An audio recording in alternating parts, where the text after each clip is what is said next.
YouTube, it's Brian Phillips. Look at this awesome little thing. Sub 250. Ours is set up at about 210 or just under 210 grams. Look at that sweet little thing. Stabilization. We are doing this all different today. I would have rather done an AR-631, but this is what we did instead. We did that and we did this. We'll talk about how we did it. We got a little Eachine 700 milliamp hour 3S all the way at the front. And then look at the CG, guys. The CG markers are right on the bottom there. Super easy to get to. Let's hope this works. Don't want to cut my hand. Throttle cut is off. Stabilizer's on, but not auto leveling. I'm just gonna throw this thing straight up. Okay, so that was not good. Throttle holds on. We've been dodging rain showers today, folks.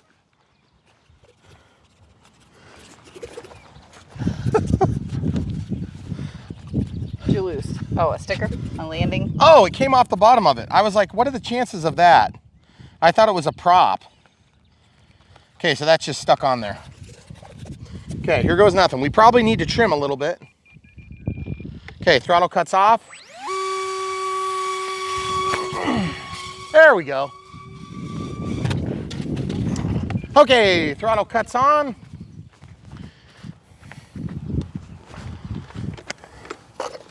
The battery, oh. So, it's not really damaged. It just kind of popped out.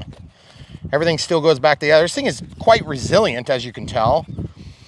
But I don't know if my CG is, I would say, clearly where it needs to be according to the mark. So I don't know if it's just too windy or if I don't have my gains high enough. Let's double check the direction of correction. That could be part of my problem. Okay, so that just slips in here. Throttle cut is on, by the way, guys. Okay, so it's in, up, down, up, down, up. I'm gonna feel both sides. Up, down. Yeah, I can feel them. Stabilizer's working. There's all the way up. I'm gonna try auto level, okay? Okay, so auto level. This is just gonna be a glide test this time. Okay, throttle cut is not off in case it flies. Okay, so that's auto leveling, guys. Too much gain, but yeah, it's flying. I just need to trim it a lot. There it goes. It's flying pretty good. Looks like a bat. Man, that thing is so cool looking. Look at that. Man, that A3 is so good.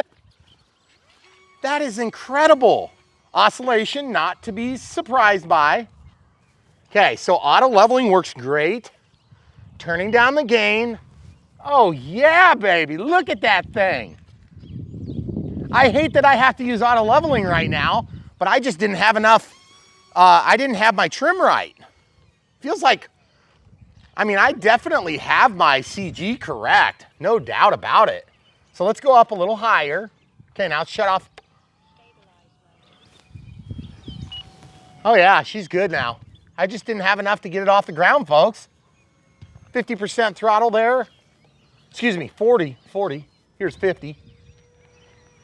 Oh, that is so cool. It's like flying a bat.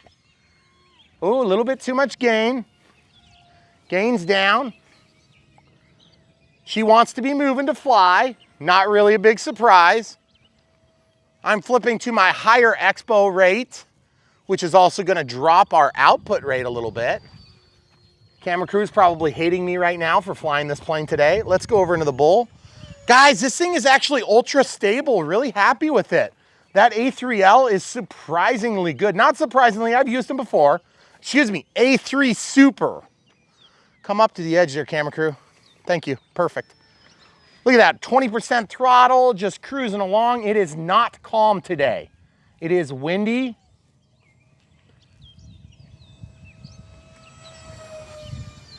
Guys, loving the way it flies.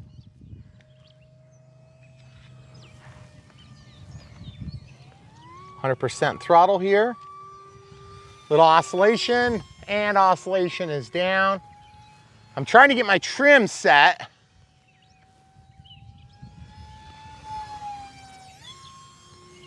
The reason I have to do my gain adjustment is because I got to get that oscillation out. Okay, I got my gain almost all the way down. I got up trim issues now, trying to work that out. I'm out of the throttle. Riding the stick downward now, which is kind of weird. Unless maybe the battery slipped back, which is totally possible. A little bit of trim down. Oh yeah, okay, so now she's dropping down a little bit too far I went. There we go. You can see I'm just gliding, guys. Oh man. Could it be a thrust angle?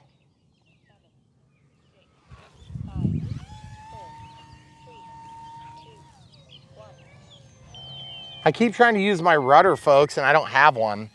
This is just truly bank and jank. See, every time I give it throttle, nose goes down. Ow! Oh, got me. Gracious. Guys, when you live in the country, you never know when there's going to be an explosion. You just get used to it. It was a waste of a lot of money right there. Don't worry, they're going to be wasting a whole lot more in another day. I know, why don't they wait till it's dark? Yeah, no More kidding. fun. Guys, this thing is fun to fly. It's just kind of a little bit weird. I kind of like a little bit more gain. I kind of like having a little bit more. Let's go back to my middle setting. There we go. I feel like that's a little better. Going right by us here, camera crew. Sorry. Going right by us again, except I'll try to go in front of you this time. Thank you. You wonder if I could catch it. Oh man.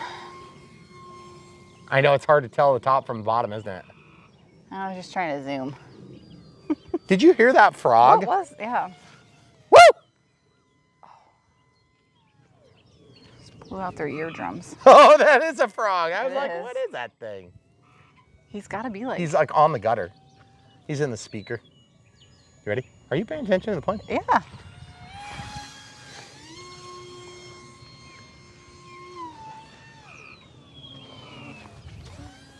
What do you think of this plane? Other than the fact that it's terrible to have to film. I'm like super surprised. Well, I mean, I could barely hand launch it though. That's the funny thing. Because Well, if you really get down to it, that's the biggest problem I have with it so far is I couldn't get it to hand launch. I think I want to try it again now. Yeah, actually. I know. That's what I was just going to say. Let's try it again. Let's see if we can land it actually. I'd like to catch it. Okay, I'm staying here. Yeah, right Okay. there. I'll try to land it in the driveway here.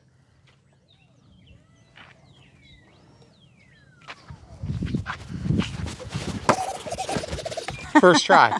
Well, technically not. The second and first try I crashed. Yes. Okay, so first thoughts. I feel like it's, you know, we're using a little bit smaller battery than they call for. And to be honest, I think we could probably use a little extra nose weight. So I If wonder you had a camera or something on there. if you had a camera on there, you'd be Give you set. weight. Now, the other thing is that prop didn't get damaged when we hit the ground, so that's good. You'll notice the trim is up just a hair. Auto leveling works really nice. That was surprising. Yeah. So I'm way over my timer. Let's check the voltage real quick with the XBC checker. Stick it right in the hole there, camera crew. Here, which hole? I'm. Oh yeah, you can't see, can you? Nope. Okay. Oh, there it is. 63%, are you kidding me? Okay, we're setting the timer. 63%, 3.9 on all the cells. So I'm gonna set my timer right now to 10 minutes, or actually I'm just gonna clear it this time. When we land, we'll set it to 10. Okay, 10 minutes is a pretty good flight time.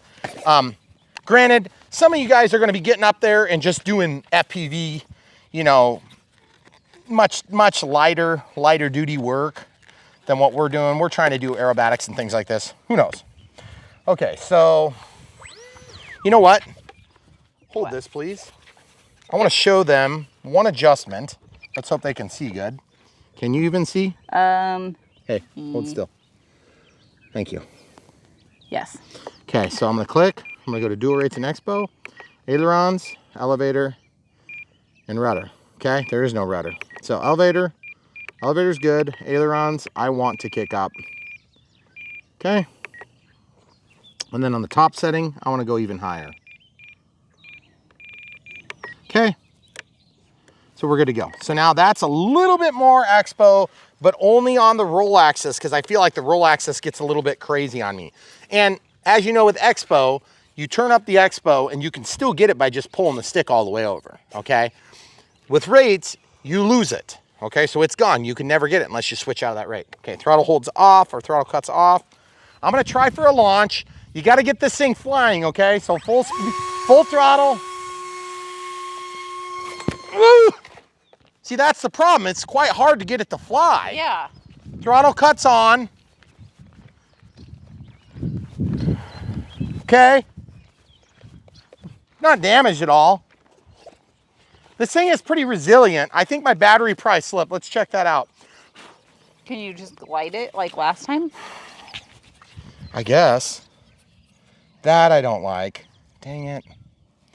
The grass got up under the skid pad. Oh. That's not so good. Get out of there. Might have to like. I'll have to take it off. China glue them. I'll have to China glue it. All right, so what did I do wrong? Maybe the battery slipped when I did that?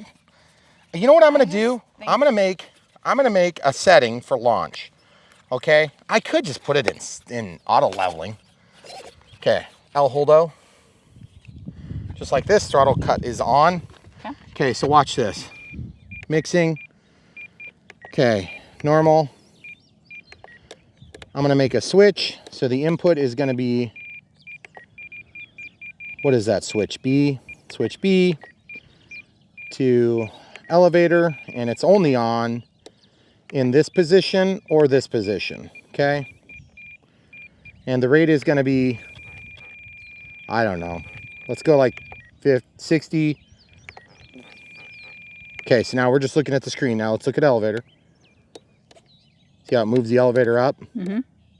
Up, and then it only moves it up in one position because this is neutral, so I'm gonna just shut this off too. No, I'm not. Clear that. Sorry, clear that. Can you see? Clear that. Shut it off in that position, leave it on in this. I don't know why it does that stupid squirrely lines. I don't get that. Well, whatever. We'll just leave the mix there.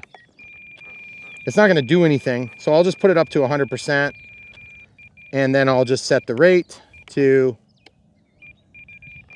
see what's happening. Let's look at the elevator. Hold the plane right here. Just stay there. See how it's moving up? So it's like a 30% up mix. So when I shut that off, that's like my launch setting, okay? Okay. All right, so what that does is that just gives me a little teeny bit extra up while I'm trying to take off, okay? Full up, or not full up, but full throttle. Oh, way better. There we go. Yeah, that's pretty sweet. Then I don't have to do auto leveling, and I don't need quite that much. 30 was a little much. So I would say maybe we'll do a little bit less. What do you think about the rain, camera crew? It's my favorite. Well, do you think we should go in for a minute and wait for this rain to pass? Looks like it's gonna probably pick up. Okay. Okay, so guys, we're gonna get out of the rain for a minute and we're gonna come right back. That up elevator mix worked. We'll go talk about that out of the rain. All right, so we're gonna keep flying for a minute.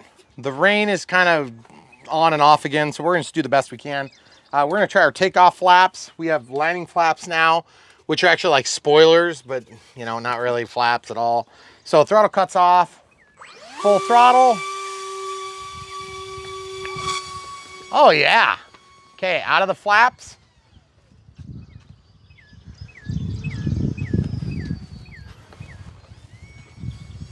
I'm really impressed with the way this plane flies. It does everything I want it to. A little bit too much stabilizer on the ailerons. I just turned it down. See how it's fighting us a little bit? What I ought to do is I ought to hook it back up to the computer and turn down the gain on the aileron axis, because that would be the best way to do it.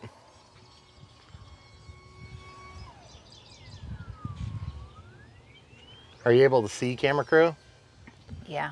We're trying to keep the camera out of the rain because honestly, it's not that bad. Hey, we could try on the edge of the garage, camera crew. Why don't we do that? Okay. Can I just go up here and kind of loiter? Yeah. We're trying for a 10-minute flight today on this one. You coming, camera crew? Yeah. Oh yeah, it's way better over here. Are you Okay. zoomed a bunch? I can try and zoom now that we're over here. Okay. Better. Let me get settled. Okay. Let me know when you're starting. Okay. Yeah, I'm fine. All right, I'll come toward try us. this. Now it is currently raining where I'm flying. And it's doing just fine. You can tell it's not calm. There's a lot of wind right now. A little bit too much stabilizer. See the oscillation on the ailerons? There we go. The A3 does, the A3, what's the deal? FedEx. FedEx always shows up right when we're doing stuff.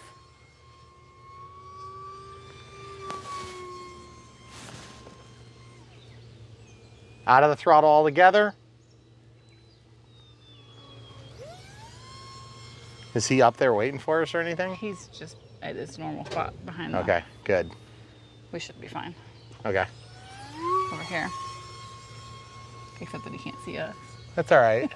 Well, let's do some upside down flying for the people. Inside loops, and then level. Whoa, that was kind of crazy. Okay, so let's turn around here. Let's try the auto leveling here and see what happens. You know what? It's fine, but I must have had the plane a little bit out of kilter. Because check this out. There's auto leveling. It's kind of leveling to the right a little bit. Mm-hmm. There he is. Gonna scare the crap out of FedEx? Pretty sure we already do that all the time. He's like, boss, I can't go back there. I'm afraid I'm gonna get dive bombed. We actually really need to keep our FedEx and UPS guys happy because we get so many deliveries, it's ridiculous. It is kind of ridiculous. He probably wonders what the heck is going on around here. I think it's only your deliveries that we get every day. That was a hilarious joke from the camera crew because we get like everything delivered. Which you guys may not know this, but we're out in the sticks, except we have an Amazon distribution center that is like 1.5 miles away from our house. Yep. And a fulfillment center that's just been built, and of course they don't call it that yet. But pretty soon, I think we're gonna have 3-hour delivery, which is kind of cool. Or whatever the more fast delivery is.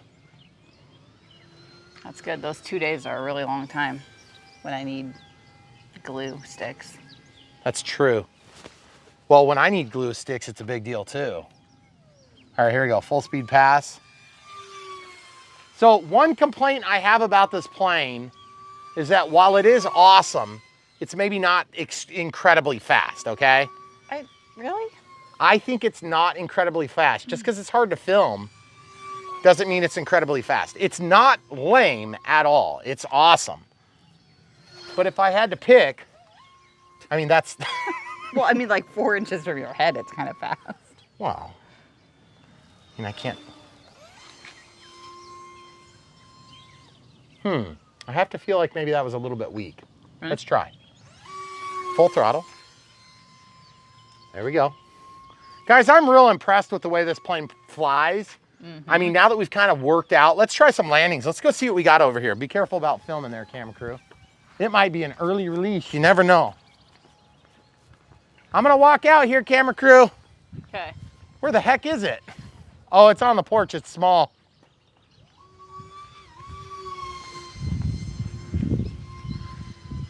My camera crew is the best in the industry. She can walk in the rain and she can check for FedEx trucks and she can tolerate me. I think it's that last one that's the critical part. That's the critical part for sure. You know what I ought to do? What? I ought to make a mix, hon, that sets the gain up higher when I'm out of throttle. Sets the gain higher. Oh. The gain for Yeah. the stabilizer so that it's throttle sensitive. Because you see it waving like a bat? Oh, yeah. It's because I got too much gain. Whoa, What? that bird threw me off. Oh, you talking about the barn swallow? Yeah. Hey, come back to reality. I'm sorry. I knew I was gonna lose you there for a second. This looks pretty cool up against the house, hon. You need to come out here. Is it raining? Yeah, it's not. It's good. Okay.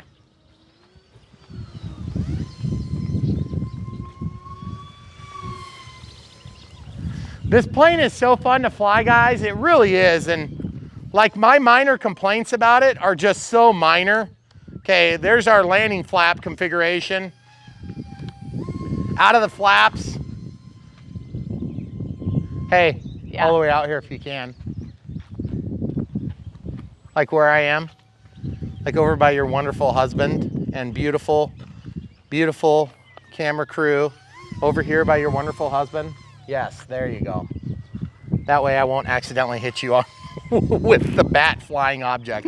It is getting quite windy, It is. so I have to turn the gains up a little bit. Let's look at this. Let's see how slow we can do it. That is pretty cool. Ah! I missed your crash. Was it behind me? Yeah. I'm sorry. I didn't know you were gonna crash. Well, I didn't know I was gonna crash either, but I did. Okay, everything looks good. Let's try auto leveling and take off. Okay. Yeah! That is so cool, guys. I gotta say, I'm not used to having to use auto leveling for launching, but I think it's pretty awesome that you can, on your first successful flight, catch the thing. Let's try catching it again, camera crew. You good? I'll be toward the house. Okay. Okay, take off flaps. Oh, that's landing flaps. Oh, I'm way too fast. But the rain's picking up, Yeah. so let's try it. Man, get down here, would you? Nope.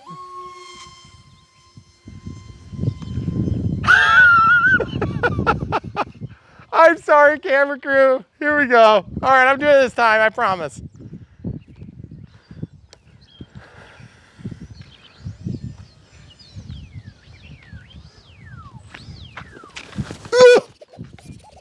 Oh yeah, buddy. All right, ZOHD, whatever this thing's called, the dart, 250 grams, sub 250 grams with your camera. This thing is a handful of delight. You gotta get one. I'm getting rained on for you guys because we really care about you. Come back for more action, but in the meantime, please check the links in the description below. We'll link to the A3, we'll link to the everything but the battery, we'll link to this receiver, and we will also link to the AR637, which is awesome, or the AR631, which would be ideal for this. It would have been about half the setup time and probably similar to slightly better results. The A3L is great, the A3 is good, but the A3 Pro would, A3L and A3 Pro would not require hooking up to the computer, which I didn't like having to do.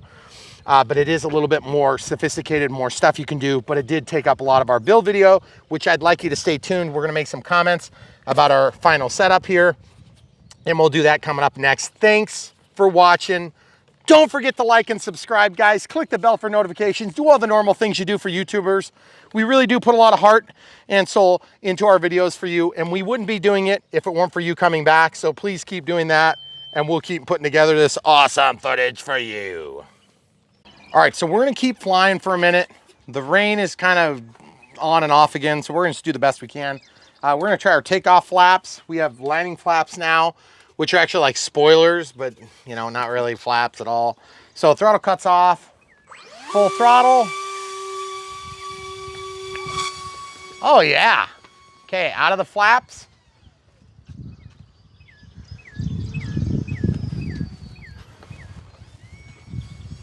I'm really just really impressed with the way this plane flies. It does everything I want it to. A little bit too much stabilizer on the ailerons. I just turned it down. See how it's fighting us a little bit? What I ought to do is I ought to hook it back up to the computer and turn down the gain on the aileron axis. because that would be the best way to do it.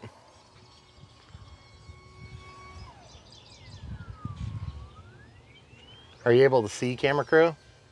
Yeah.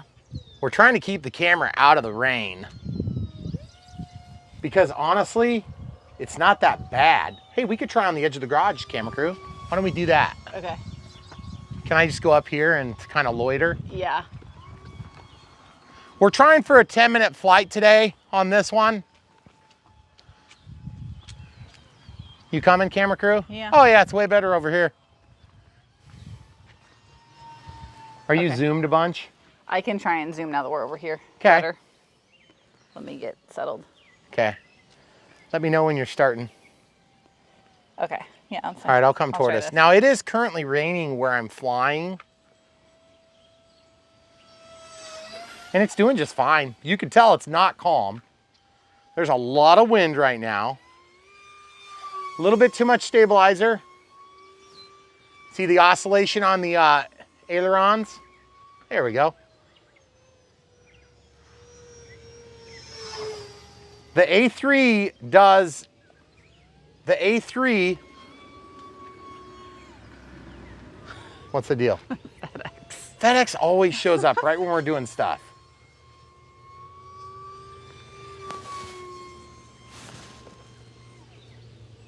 Out of the throttle altogether. Is he up there waiting for us or anything? He's just at his normal spot behind the... Okay, good. We should be fine. Okay. Over here. Except that he can't see us. That's all right. Well, let's do some upside down flying for the people. Inside loops, and then level. Whoa, that was kind of crazy. Okay, so let's turn around here. Let's try the auto leveling here and see what happens. You know what? It's fine, but I must have had the plane a little bit out of kilter. Because check this out. There's auto leveling. It's kind of leveling to the right a little bit. Mm-hmm. There he is. I'm gonna scare the crap out of FedEx. Pretty sure we already do that all the time. He's like, boss, I can't go back there. I'm afraid I'm gonna get dive bombed. We actually really need to keep our FedEx and UPS guys happy because we get so many deliveries, it's ridiculous. It is kind of ridiculous. He probably wonders what the heck is going on around here. I think it's only your deliveries that we get every day. That was a hilarious joke from the camera crew because we get like everything delivered. Which you guys may not know this, but we're out in the sticks, except we have an Amazon distribution center that is like 1.5 miles away from our house. Yep. And a fulfillment center that's just been built, and of course they don't call it that yet. But pretty soon, I think we're gonna have 3-hour delivery, which is kind of cool. Or whatever the more fast delivery is. That's good. Those 2 days are a really long time when I need glue sticks. That's true. Well, when I need glue sticks, it's a big deal too. All right, here we go, full speed pass. So one complaint I have about this plane is that while it is awesome, it's maybe not incredibly fast, okay? Really? I think it's not incredibly fast. Just because it's hard to film doesn't mean it's incredibly fast. It's not lame at all. It's awesome. But if I had to pick, I mean, that's... Well, I mean, like 4 inches from your head, it's kind of fast. Wow. I mean, I can't... I have to feel like maybe that was a little bit weak. Right. Let's try. Full throttle. There we go. Guys, I'm real impressed with the way this plane flies. I mean, now that we've kind of worked out, let's try some landings. Let's go see what we got over here. Be careful about filming there, camera crew. It might be an early release. You never know. I'm gonna walk out here, camera crew. Okay. Where the heck is it? Oh, it's on the porch. It's small.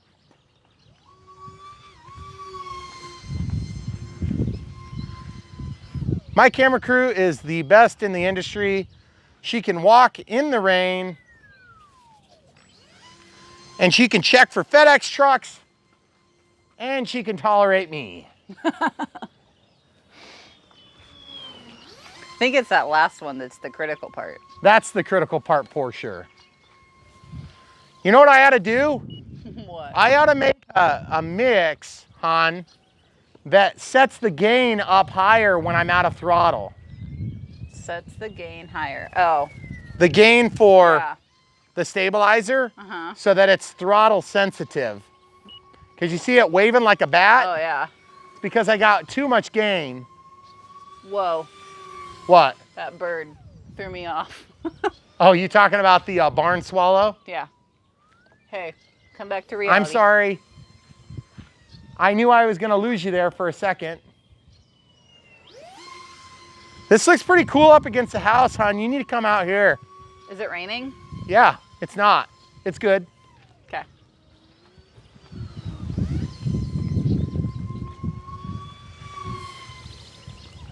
This plane is so fun to fly, guys. It really is. And like, my minor complaints about it are just so minor.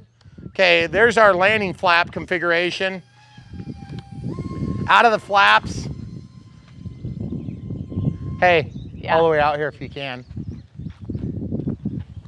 Like where I am. Like over by your wonderful husband and beautiful, beautiful camera crew. Over here by your wonderful husband. Yes, there you go. That way I won't accidentally hit you with the bat flying object. It is getting quite windy, It is. so I have to turn the gains up a little bit. Let's look at this. Let's see how slow we can do it. That is pretty cool. Ah! I missed your crash. Was it behind me? Yeah. I'm sorry. I didn't know you were going to crash. Well, I didn't know I was gonna crash either, but I did. Okay, everything looks good. Let's try auto leveling and take off. Okay. Yeah! That is so cool, guys.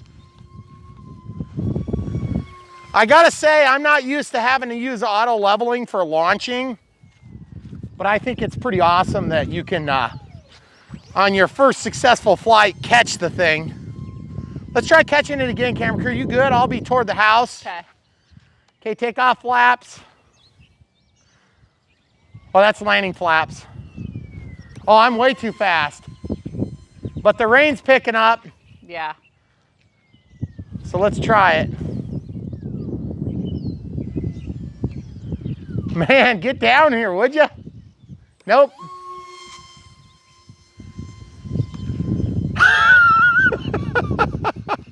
I'm sorry, camera crew. Here we go. All right, I'm doing it this time, I promise.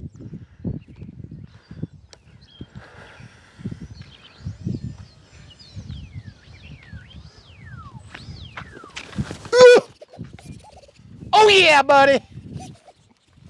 All right, ZOHD, whatever this thing's called, the dart, 250 grams, sub 250 grams with your camera. This thing is a handful of delight. You gotta get one. I'm getting rained on for you guys because we really care about you. Come back for more action, but in the meantime, please check the links in the description below. We'll link to the A3, we'll link to the everything but the battery, we'll link to this receiver, and we will also link to the AR637, which is awesome, or the AR631, which would be ideal for this. It would have been about half the setup time and probably similar to slightly better results. The A3L is great, the A3 is good, but the A3 Pro would, A3L and A3 Pro would not require hooking up to the computer, which I didn't like having to do. But it is a little bit more sophisticated, more stuff you can do, but it did take up a lot of our build video, which I'd like you to stay tuned. We're gonna make some comments about our final setup here, and we'll do that coming up next. Thanks for watching. Don't forget to like and subscribe, guys. Click the bell for notifications. Do all the normal things you do for YouTubers. We really do put a lot of heart and soul into our videos for you, and we wouldn't be doing it if it weren't for you coming back. So please keep doing that, and we'll keep putting together this awesome footage for you. YouTube, it's Broadville. We got a bag. Whoops, I ripped my sack. There it is. It's a ZOHD Dart, 250 gram, sub 250 gram, the ultimate portable sub 250 gram FPV wing. So as you know, I won't be doing FPV, but you could. So the reason that it's so important to be below 250 grams is why, camera crew? So that you don't have to do the drone registry? You're so good. Because we, never mind. Wow. I opened the box and there's already things flying out at my face. Interesting. I know. Okay, we got some stickers. I did a battery review with the ZOHD batteries a while back. No, that was Zop. Wasn't it? Pretty sure it was that. Oh. Premium FPV planes, electronics, accessories. Visit us. Okay, fine. So anyway, we're gonna put a link down below. Buy one for your very own if you'd like. We will link to what we use. Okay, so this one's another one that they sell. Okay, you may have seen these. Looks pretty exciting. Okay, so we're gonna do the one that we're gonna do. Looks like we have one of the Chinese one-page setup instructions. That's always scary. Okay, so what we're gonna do is we're gonna go ahead and continue this unbox. This, I believe, is a plug and fly, but I'm not sure. Interesting, we have two different types of props included. One is a high quality made in China HQ prop, 3-bladed. Looks like it's a pusher. Wait, I can't, hold on. It's gonna go that way, hold on. If it was a pusher, it would be going, well, I guess I don't know. You can set it to go either way. So the props are actually reverse of each other. Look at that, camera crew. One's going one way, one's going the other. So one's a pusher, one's a puller. I'm not sure how that works. This one's apparently not high quality. It's not. That one is not high quality Chinese made. Just made in China. It's just made in China, standard. Standard made in China. Okay, so there's a bag with some things in it. I'm not sure what they are. It looks like stickers. More stickers. Okay, that's good. There's like an FPV camera mount and some different carbon fibery looking sort of things. No, they're like 3M they're probably so you can land. It's like skid pads. Oh, gotcha. Okay, so this looks like one of the covers that's got a magnet on it. Okay, so that's pretty sweet. It's a pretty strong magnet, just didn't stick very good there. There, now it's on there. It's pretty strong though. Okay, then we have a couple of wings here. Oh, there's servo wires. Thank goodness. I was a little nervous about this one. Good thing you didn't mention that After the beforehand. I know. After the last Banggood plane Or to we leave did. that out. What was the last one? What was that thing called? The whale? The killer whale? It's the killer whale. It's not just a whale. Oh, sorry. It's a killer It's whale. not even a whale. Yeah. Okay, so we got these things here. 3M double-sided tape that holds those in. And of course we have the fuse and we have a carbon fiber spar. That is a really low piece count, guys, for being an FPV plane. So we're gonna just lay this aside for now. I believe this plane is mostly set up and there's just some flexibility on what choices. That thing is so light, feel it. Whoa, sorry, I about dropped it. That's crazy. That is so crazy. Oh no, look at this. We have, oh, that's sweet. The ESC has a JST and it well, wait, hold on. That's a JST output, it looks like. Then it has a regular servo output. Then it has an XT20. I don't like XT20s. What does that mean for us? An XT20 means that I'm gonna have limitations on what batteries I can pick because I don't have a lot of XT60s. But that's okay, or excuse me, XT30s. XT30 people, not XT20. I said XT20 because I was thinking of the iX20. Except that's not even right, is it? Which you do not need for this plane, probably. But you can buy one if you want. Okay, so this is the direction of travel on the wing. 2 carbon fiber spars, that's really cool. 1 servo, looks pretty light. Control horns all the way on the outside. This one, of course, is the plug and fly version. Looks like double-sided tape. Obviously, this doohickey is gonna stick in that doohickey. And next thing you know, you're gonna have a plane. That's pretty sweet. Everything feels really high quality, but super light. And nice finish on everything too. Really, really smooth. Surprisingly smooth. I wasn't expecting much because it's just kind of a light foamy. Sometimes the light foamies just don't really have that much, you know, finish quality. They're just more like get the job done sort of quality. Oh, that's a nice, wow. Feel how strong that motor is. Spin it. Wow. That's crazy.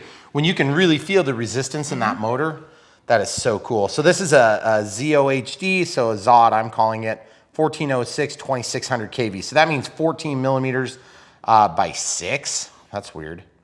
Made in China. It's got this is a Sunny Sky brushless motor, which is pretty sweet. 2 screws there to get to the motor mount. That's pretty sweet too. And then you can see the ESC here. It is, I think I can slide it back this way. Serviceable, that's really nice. It's got quick disconnects here. 30 amp ESC, light series with a 5 volts at 2 amps BEC. How do they fit that in here? That's actually pretty good.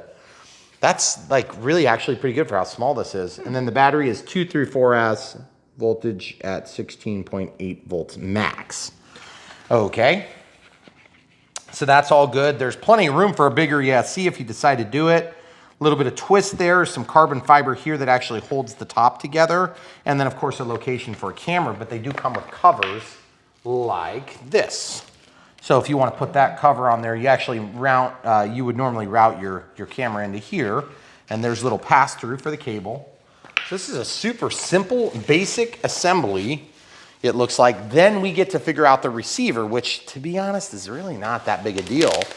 But what we'll do is we'll go ahead and get a receiver installed and just see what we've got to do. This is going to be a televator or a televon, because as you see, it's a delta wing. There is only 2 control surfaces. So that means that you're going to need 1 channel, 2 channels, and 3 channels if you're doing it as basic as possible.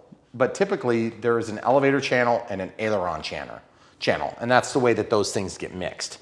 So that's about how big it is. That is really cool, actually. Now, I'm not sure which prop I like better. I kind of like the little tri-prop, the 3-bladed prop. What do you think? This one looks like it's probably going to be more powerful. This one's a 5x5R, and then this one, the high quality one. The high quality one it's looks... obviously gonna just land in the grass. Oh yeah, right. But it would be fine either way. This is a 3x5x3R. So they're both R? That's so strange. I could have sworn that this thing, oh yeah, that is moving this way. Wait, that's moving this way. Yep, this is moving that way. I said that wrong, guys. I just had it backward. See, I thought it was going that way, but it's actually going this way. How do you tell what direction the prop goes, camera crew? By the print. Oh. The print's the front. That's kind of a lame answer. Really? It's very simple. The print is the front? The print is the front. Now you could run this prop backward and produce thrust the other direction, but it would work terribly. See the print? Right there is the print on this one. Flip it. There's the print on that one. There's print on this side and this side. Okay, so guys, look at this. This goes this way, okay? So once this gets on there, then the nut goes on. I think I kind of like that one. I like it better. I think it's less likely to chop my hand off too. So all I need on that is just a crescent wrench or a nut driver. Kind of looks like a boat though. It actually does look like a boat. Hey, but you know what? I'm okay with boats. Boats are cool. So this plane is kind of scaring me a little because it's so simple. I'm kind of waiting for like the huge, gigantic super catch, which we usually get every single time that we do one of these Banggood products. Man, that thing is on there. Like you have to get that on there so tight to push the prop down, because mine is not wanting to go in all the way. I do have purchase with the nylon, so I almost feel like that's all the way. I'm a little bit nervous I'm gonna break the motor. Don't do that. Yeah, I know. Okay, so I'm just going until I see it go flush with the face of the prop. Oh yeah, that's on there. I cannot go anymore. See, I got it all the way. And then there's a little bit extra sticking out. So sunny sky, that's pretty sweet. All right, so far so good. I mean, everything has gone extremely smooth. Not like I expected that, but here we go. Here we are anyway. Sometimes things just work out, but most of the time they don't. Yes. So just to be clear, most of the time they don't. Okay, so it looks like there's some double-sided tape, so you don't actually even have to have glue. So I'm just passing that servo wire through. I'm just gonna dry fit, make sure everything is in there properly. And this has a pocket to go into. Now, if you were motivated, you could probably make this so that you could take it apart if you wanted to. Because to be perfectly frank, I think that'd be sweet if you could take this thing apart. Some people will opt to use a piece of clear tape. along here or along here, and then you can take this thing apart. That would be pretty cool. It's tiny. I don't want you to dwell on how big it is. That's the whole reason we did this, is because we wanted it to be sub 250. Well, yeah. Because some of you guys are really wanting to fly and you have certain legal reasons that you can't, because the sub 250 means that the FAA doesn't require you to do drone registry, which is really kind of a big deal for some of you. So here's the thing. So I pulled that tape off, okay? And sticking this down here. Let's see if that stays. I'm a little bit nervous to feel like, okay, it's sticking. I can live with that. See, there's no double-sided tape on this side. Just the wing side? Yep, just the wing side. So I'm just gonna peel this tape first because it's easier to do it this way. I can't believe how easy this is going together. Stop saying that. No, it's just like it's just so unheard of to have an easy assembly on a Banggood product. Well, excuse me, that's not true on a Banggood product like this. Right. We've actually had pretty good luck with these guys though when we've done products for them in the past. The Sunny Sky branding, usually really good stuff. Beyond Hobbies, sort of Sunny Sky, I think, maybe. Not 100% sure on that, so just follow the links in the description below so you aren't disappointed, and you won't be. Okay, so you just kind of got to feed those leads through. I don't know if you guys can see that poking through there. Nope, yep. Okay, once it's through, it's pretty simple stuff.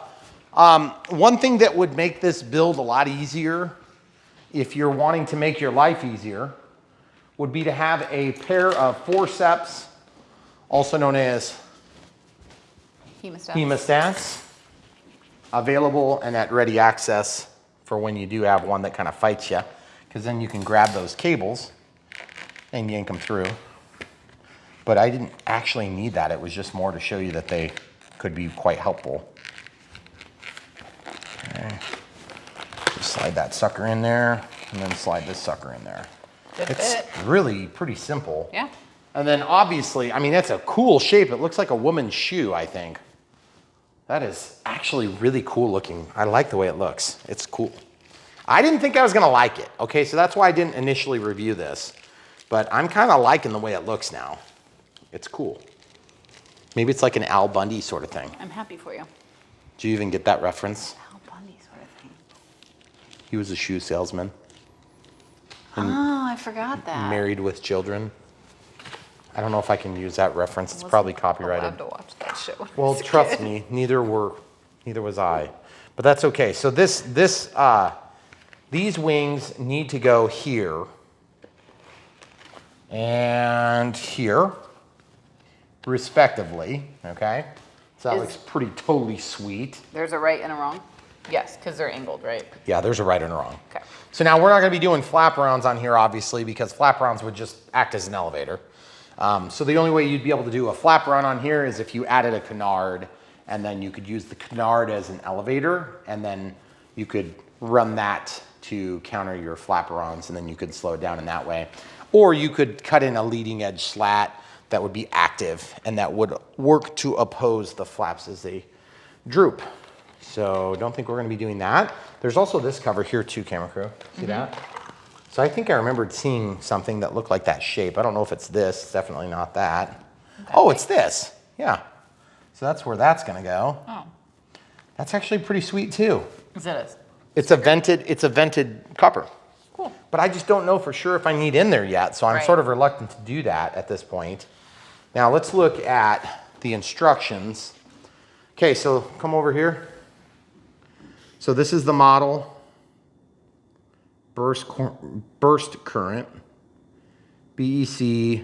Okay, so it looks like size for reference. The CG's up here. Oh yeah, so they're saying channel 1 aileron, elevator, and throttle. So like I said, three channels. Oh, they must have this in a ready to fly as well. Okay. So this tells you how to program the ESC. Okay, so it's got the beep, beep, beep, beep, beep, beep, beep, beep, beep, beep, beep, beep, beep, beep. So I'm not going to read the rest of those. Glad you speak ESC. I speak beep. Boop, boop, boop, boop, boop, boop, boop, boop, boop. I knew I had to work that in for my camera crew. She loves R2D2 talk. Okay, so it looks pretty simple. There's instructions actually. I didn't know there were instructions. That's pretty sweet. So they're recommending a GPS or a flight controller in the center. That's pretty obvious stuff if you were gonna use it. In my case, I'm not using that. That is pretty cool if you did that. So let's get these fins attached. It looks like we're pretty much done once we get these fins attached. Then we just have to work on a receiver, which of course I'm gonna walk through with you so that you can copy along at home. So just so there's no surprises, let's go ahead and get this done. And obviously we want you guys to have the best possible experience. I'm gonna take my finger and just kind of hold that opened as I slide this down so that it gets all the way, good penetration there. And it looks like, you know what? I got that on the wrong side. I had that on the wrong side. That's actually the way it's supposed to go. What? That's weird. Are you sure? Yeah, 100%. Yep, 100%. I actually liked it better the other way. I thought it was more cool. Yeah, I did too. But this is the way it's supposed to go because you can see the molding on the wing. See, it matches up. Oh. Plus then, it also looks like the pictures. Oh, well. So if it looks like the pictures, if it quacks like a duck, and it screams like a bald eagle. It came from Bacon. No. Oh, that didn't. It's a go-go bird. Go-go bird eagle. If it quacks, if it screams like an eagle and flaps like a duck, it's probably a go-go bird. What kind of ducks do you see? Don't you remember some people said it looks like a duck the way it flaps? And I agree, it did. So, yeah, the ducks that I see are evidently maybe a little bit challenged. Apparently so. All sorts of things. Okay, so that's pretty sweet. So the CG, did they actually tell us the marking for the CG? Because they shoot. It is marked. It was on the other side. Oh. Yes, that line. Nice. That is sweet. Hey, of all people. Yeah, no kidding. This is like really well put together little thing. Look how small that is. I know. That's so crazy. And it even comes with Velcro. Velcro top, Velcro bottom. Okay, so I'm not gonna get burned on putting these things on just quite yet, for the simple fact that we have been burned on that before. What I am a little bit concerned about is where do those skid plates, where are they supposed to go? I don't see. I'm not sure. Because the skid plates, in my best estimation, would be here. Yeah, like here. See? You sure there's not another picture? No, there's not a picture. Because I just found raised foam. There's raised foam right here. Can you see that? Mm-hmm. Yeah, I can actually. That's exactly where it goes. And those are absolutely, for sure, the correct skid plates. Sweetness. I like the way those skid plates look. I like the way that they feel smooth and slick. These ones, see how smooth they are? Wow. Oh, they go on the bottom of the tail. Okay, cool. Not what I was expecting at all.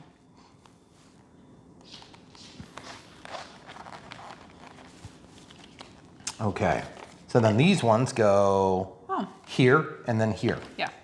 So this one goes on the near side. Okay, so folks, if you're just joining us, first of all, why did you start halfway through the video? And then second of all, we don't do a lot of FPV on this channel because I can't really use the aerial footage, so it's sort of useless to our channel. And I do have FPV gear, I just don't use it. And I don't generally worry too much about it. It is kind of cool, and I know a lot of you guys get into it big time. We just don't, because I don't have a Part 107, and I don't care to have a Part 107 at this point in my job on YouTube, whatever you want to call this thing that we do. But that totally looks like a shoe. It does. It's a shoe in. Okay, so now that we have that done, let's talk about stickers. The most important part of the build, any build. The stickers. The stickers. Yes, always. Where are we putting stickers, camera crew? I don't know. That's a lot of stickers. That is a lot of stickers. I think we should do, are these white? They're white. Are they white or are they clear? I think, well, actually that's a good point. Nope, they're clear. Okay, so how about this? How about that? Okay. Looks good to me. That's great. And then how about we do one here? That looks perfect. Okay. Until you're really taking your time. I am serious about this. Well thought out. I'm serious about decal application. Researched. Yes. Authenticity. Well, there's people following along at home, camera crew. Okay. Well, I take this seriously. Slow down. They have to get their stickers out. That one's not probably supposed to go on. That's probably not supposed to go on the plane. Inspiring the future. That one's supposed to go on your case that you put all your stickers on that you randomly don't use.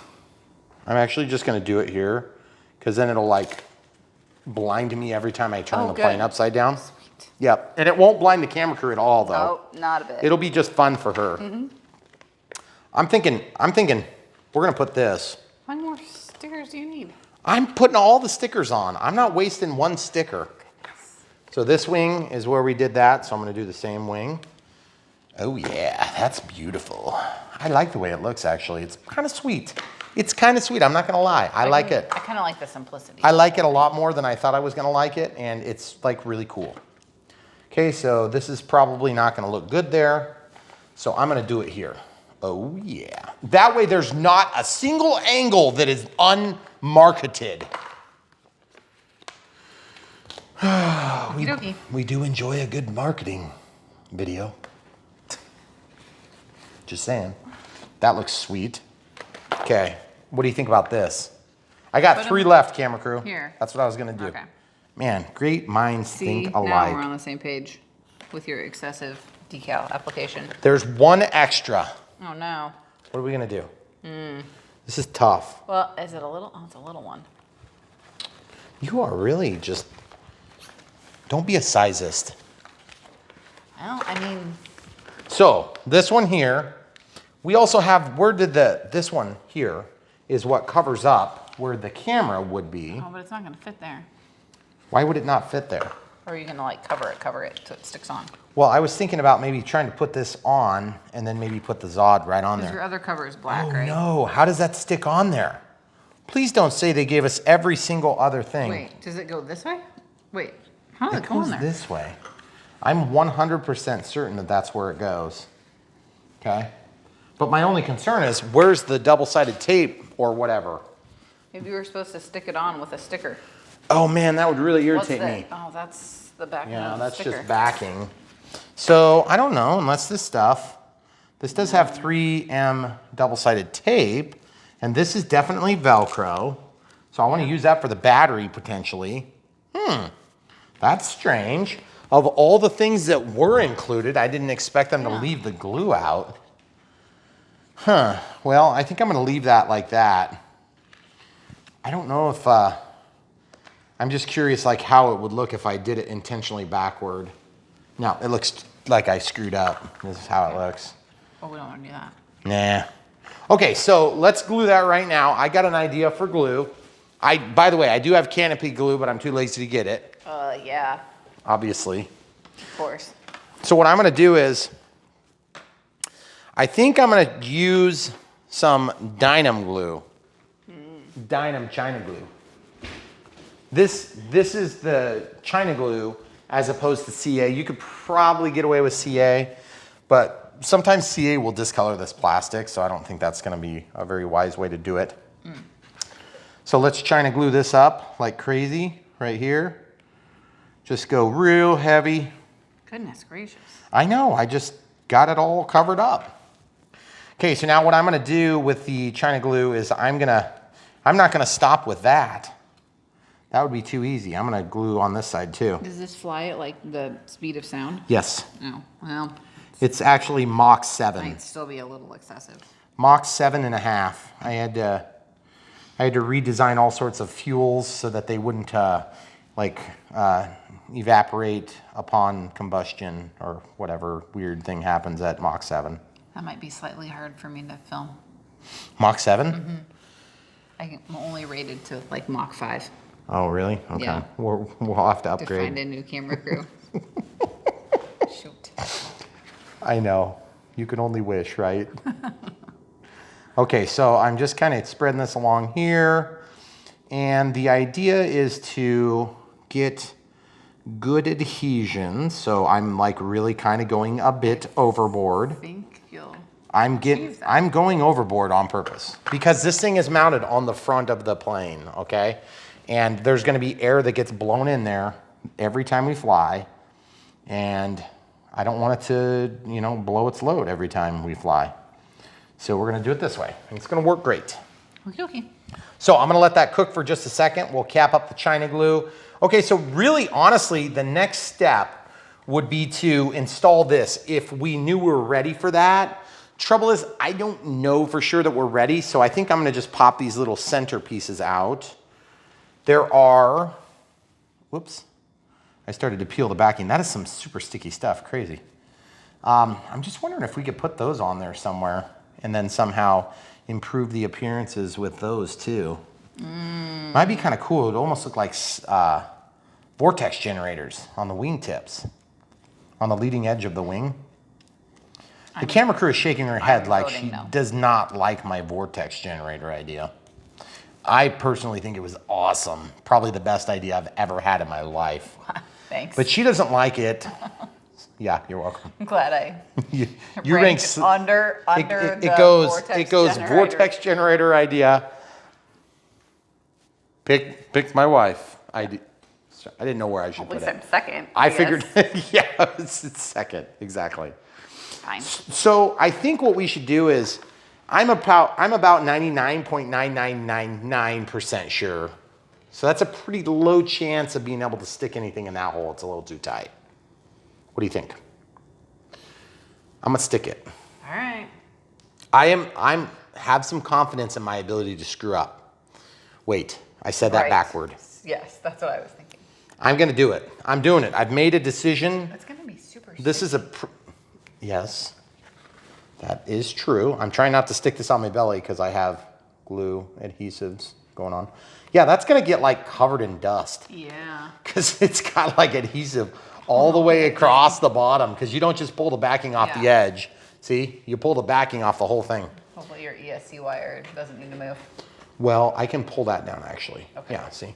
Okay, so this is probably tacked up enough. That's so cool though. The idea is, I think it's a very creative and neat solution. Yeah, I agree. Okay, so I'm gonna stick this down, and that should basically be like almost strong enough for me to hold up the plane, which it is, almost. Almost is the key. So now I'm pressing it down to get a good solid bond, acting as a contact cement. This China glue is basically a contact cement. So you glue both sides, you stick it together, and then you get something that looks like that, which is pretty much perfect. I'm happy with it. Huh? I wish it was black. The camera? Yeah. Yeah, I don't know. I kind of wish it was two colors. That looks way sweeter than I thought it was gonna look. Wow. And how long did that take us? Like 7 minutes? Well, 28. Which in Listen, everyone else's world is 7 minutes. I was just gonna say, you didn't do the conversion. Sorry. Okay, so let's look at this ZOHD, this one here. I think this one needs to make an appearance somewhere. And I'm trying to think if it would fit here, if we could do that. Or maybe I just need to put it by the junk in the trunk. There you go. Oh yeah. Oh yeah, buddy. Where does the premium FPV electronics hold on. We need this one. This one's the best one. .net. You almost forgot it. I wasn't gonna actually put it on, but since you brought it up, I will. Premium accessories. Look at that. That is so gorgeous. That's amazing. It's like a flying marketing machine. Is there any angle where you don't see the ZOHD? Nope. I think the CG's off right now. Did you see how many times it flipped? No. It flipped about 40 times. You never let the plane out of camera. You know, Sorry. I didn't know you were actually going to throw it. I did. Ready? I'm paying attention now. Got it. Okay. That was 28 times. So just to be clear, that thing, the CG without a battery or receiver, it won't fly very good. But there again, if you're flying it without a battery or receiver, I don't think anybody has really that high hopes. I'm actually quite impressed with the way this thing looks, feels. Feels like the CG is going to be okay. So quite excited about this. Just kind of getting rid of the marketing literature here. We're going to leave the instructions here. I think what we'll do is we'll go ahead and jump into radio setup next.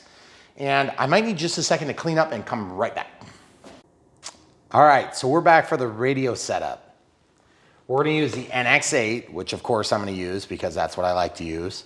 The NX8, of course, is a DSM-X transmitter, DSM-X, DSM-2. And so I'm gonna need to have a DSMX receiver. So we've got this one here. We'll link to that if it's still available, okay? And then we're gonna use this as a stabilizer instead of a full-blown flight controller. The A3L is cheaper, and so if you're gonna get a stabilizer that's an external stabilizer, that might be the way to go. Honestly, if I had an AR631, I would use it, but I'm out right now. So an AR637T would be pretty sweet too, but also quite expensive for this application. So in this case, again, I had this sitting here, so I'm gonna use it right now. So we've got that. All this stuff comes in the bag. There's double-sided tape twice. There's a USB-A micro to USB-A micro. And then there's this little doohickey, I forget what that does, that this is the programming cable that goes between this, and then the receiver. You'll note that we have a scale that's zeroed, it's in grams. Put it down on the scale, and it's 211 or 212 grams, all up weight. When we lift this, you can see I've got a transmitter. I've got wires. Okay, so there's some wires. I've got the capacitor, which is used for the A3. I've got the Hobby Eagle A3 Super, that's what came out of this is stabilizer. Then we have the receiver, which is indifferent to position in here. So that doesn't have any stabilization. So that's an iRange X RM601 micro receiver, so that's quite light. Okay. We have the, in this case, not double-sided tape, but Velcro, okay? And the battery I'm using came from an eSheen plane that just so happens to have the desirable XT30, which I don't have much of. So I'm just gonna show you how I'm charging those, because as you probably already know, I use smart chargers for all this stuff, so I made myself an adapter, which works really nice. So you can see this one here is charged. Okay, so now she'll back up and we'll do this. So we're gonna unplug that one, unplug here, and then one lead at a time, we'll do this. This is because I'm too lazy to order an XT30. So the XT30 is not going to be used. I used a motor connector to make these leads, along with regular banana jacks, like this. And then I ordered this lead from Spectrum, okay? So I had that lying around ready to go. And so that worked out really nice for my application. So all I have to do is plug it into my smart charger and then plug it into my balance lead, just like you would any regular battery. Then I'm gonna press and hold, and I'm gonna go to start and click. It's already in 700 milliamps or 0.7 amps. And these are 700 milliamp hour batteries, 11.1 volts at 730C. I've got 3 of those, so that's gonna be just enough to kind of have a good time. It's actually a little bit smaller than what they call for, so I'll have you over here if you don't mind. So the first thing we need to do to get this whole mess set up is to, of course, make sure it's gonna fit. Make sure that we're gonna be able to get the stabilizer roughly around the center of gravity, which we are. And then obviously make sure everything stays under the weight limit that we're trying to do. There's a bind plug in here too, so we'll need that out. The bind plug, of course, is gonna be just for the receiver. I think what we'll do is we'll bind the receiver, we'll get everything set, and then obviously we will start sticking things down with double-sided tape. Now, if you need more capacity for your battery, this case will come off. But just keep in mind, stabilizers are picky about their position. You need to be thinking about that. But you could probably save, I would say 5 to 6 grams, if that, on this case. This one doesn't have much of a case, but honestly, that heat shrink weighs something. I would probably keep the heat shrink on this. It's not very heavy. You're gonna maybe have half a gram of weight there. It's not worth cutting it off. Okay, Velcro, I would do without Velcro if you're having weight issues. In my case, I have Velcro, but it's the wrong type on these batteries. So I might end up, that seems to stick pretty good. So I'll go ahead and use the Velcro in this application, except you may have noticed, to get the center of gravity the way I wanted, which I don't remember if I showed them right when we came back. No. Okay, this thing has to be sideways and all the way up front, okay? So I wasn't really like super happy about that, but it's because we're using a smaller pack. that we're gonna be able to get the CG accomplished without using dead weight. I hate adding dead weight to planes. The only advantage to adding dead weight to a plane, as opposed to a larger flight pack, is the fact that you can get it out further and increase the lever moment so that you can use less of it to make up the weight differential that you need to get that, okay? So like if your weight is out here, there's gonna be a camera out here. So you may actually be perfect with like a 500 or 600 milliamp. They're recommending bigger. I don't know how you're gonna do it if you add another 15, 20 grams of weight for a camera, and then of course the camera gear, and of course the GPS. This thing's gonna start getting heavy quick. So just keep that in mind. Okay, all those things considered, we're not gonna worry about Velcro just quite yet. We know what likely needs to go in the plane. So the first thing we're gonna do is we're gonna turn on our transmitter, and give me just a second, please. I'm gonna go to system startup, or system setup. I'm gonna disconnect the RF, go to model select, and add new model, okay? So I'm gonna add a new model. I'm gonna create an acro.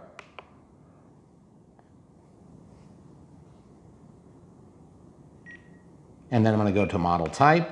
It's an airplane, I already did that. Model name, and this is where we scroll in the name. So this is for the ESC.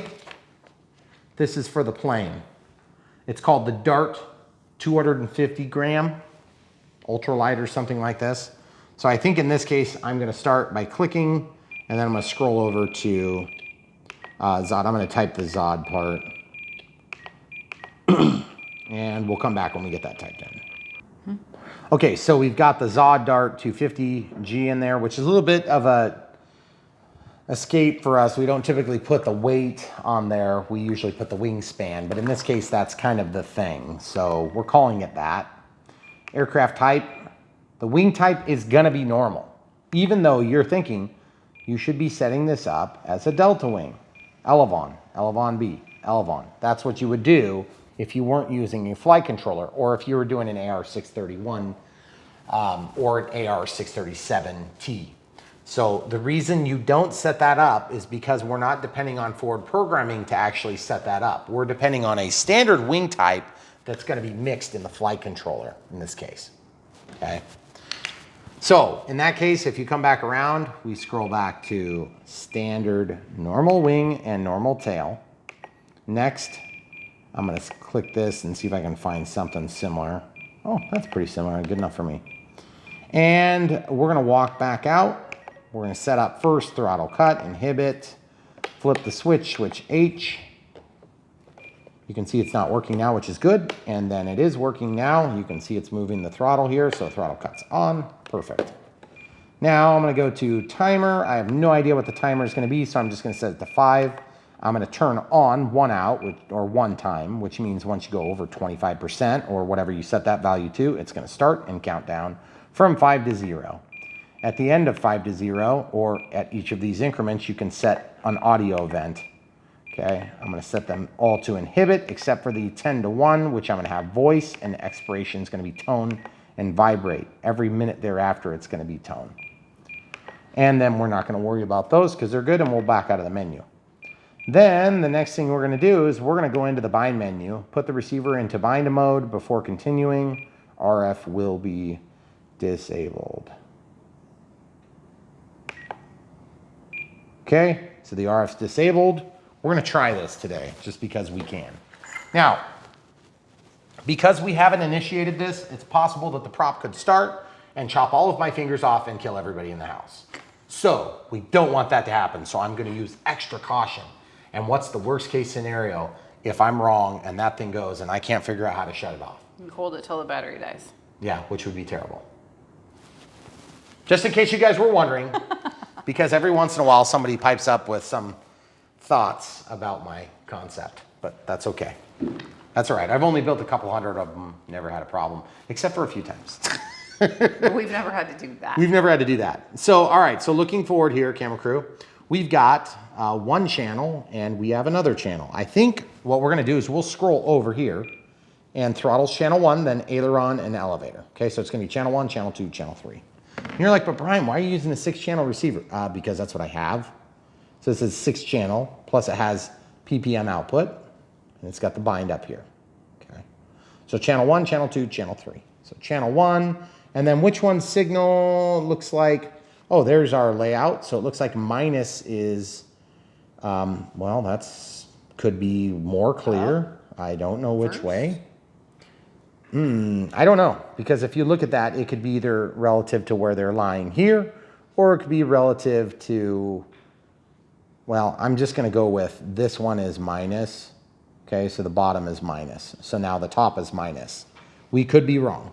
Oh, really? Yep. Okay. That's what I think, and I could be wrong. Why? Are you thinking I'm wrong? Probably more right than my guess, I guess. So Well, that's we'll channel go with one you. anyway. Well, it's the worst case scenario is it catches on fire and everybody in the house dies. Oh. So no big deal. We'll just make sure that doesn't happen by holding it until the battery dies. Okay. Throwing it into the sink. That's why we do all of our builds by the sink. Safety first.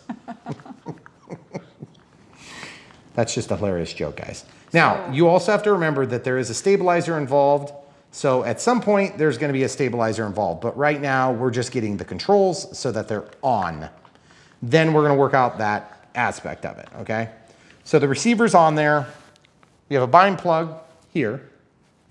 Now, this is going to go into bind mode, but if we have everything wired backward, it's probably not going to turn on because we won't have a ground for reference, okay?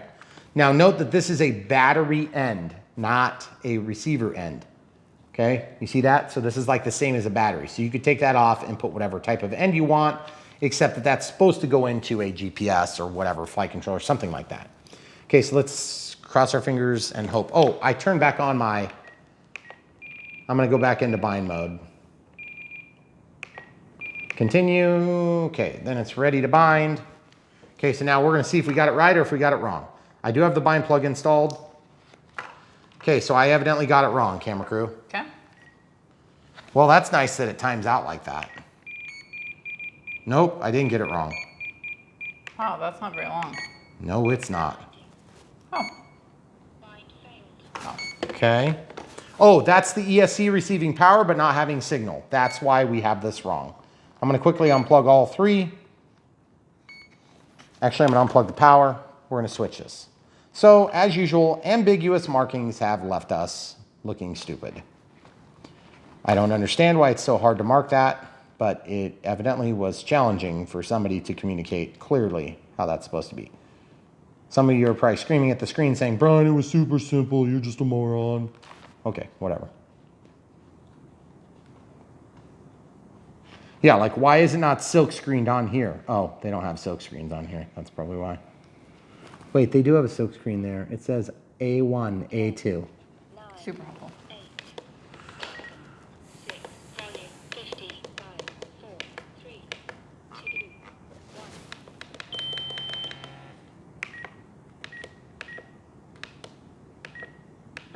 50. You see that timer? Mm-hmm. That normally clears that.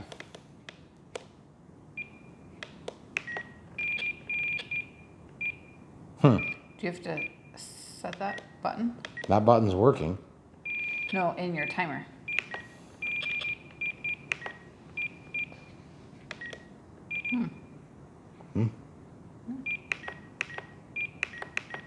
Yeah, I don't know. It's weird. Maybe it's a glitch. We haven't found any glitches on this radio system yet, but that could be one. Either way, I'm not that worried about it. We're going to come back to that in a few minutes anyway. Okay, so typically you want to be in bind mode first. Disconnect RF. Okay, and I'm ready to bind, so I have the bind plug in. This is not a stabilizer, so it doesn't matter. Oh, there we go. Now watch, bind.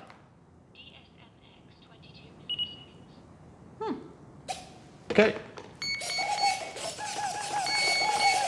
Okay, so now I want to be careful about the throttle. This is where it could catch on fire and kill everybody. Throttle hold is off. It's going backward. So that's not going to do us very much good if it's going backward. Throttle cuts on. Oh, maybe that would have been nice to be in here right now. Do you know why? Because you have to switch the wires on the ESC. Or I can reprogram the ESC, which honestly, we could show the people how to do it, or I could just like accidentally trip and pull this off if it goes. Oh, dang it. Oh, shoot. Look. Oh, it came off. That's weird. Wonder how that happened. Okay, so I'm just going to flip any two of these wires. Show you how easy it is to do. That is some really high quality stuff, actually. Yeah, it does look nice. I don't like it when I have to flip things like that. That's annoying to me. Yeah.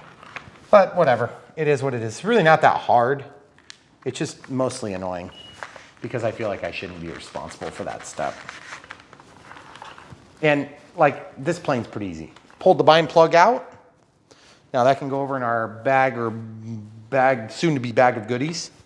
So now everything is bound. So what we're gonna do is throttle hold is on, verify that. Then we're gonna plug in the battery. And we obviously have everything bound. Okay, elevator, ailerons. Okay, so that's obviously gonna need to be centered too at some point. We don't really care what direction they move right now. Throttle holds it off.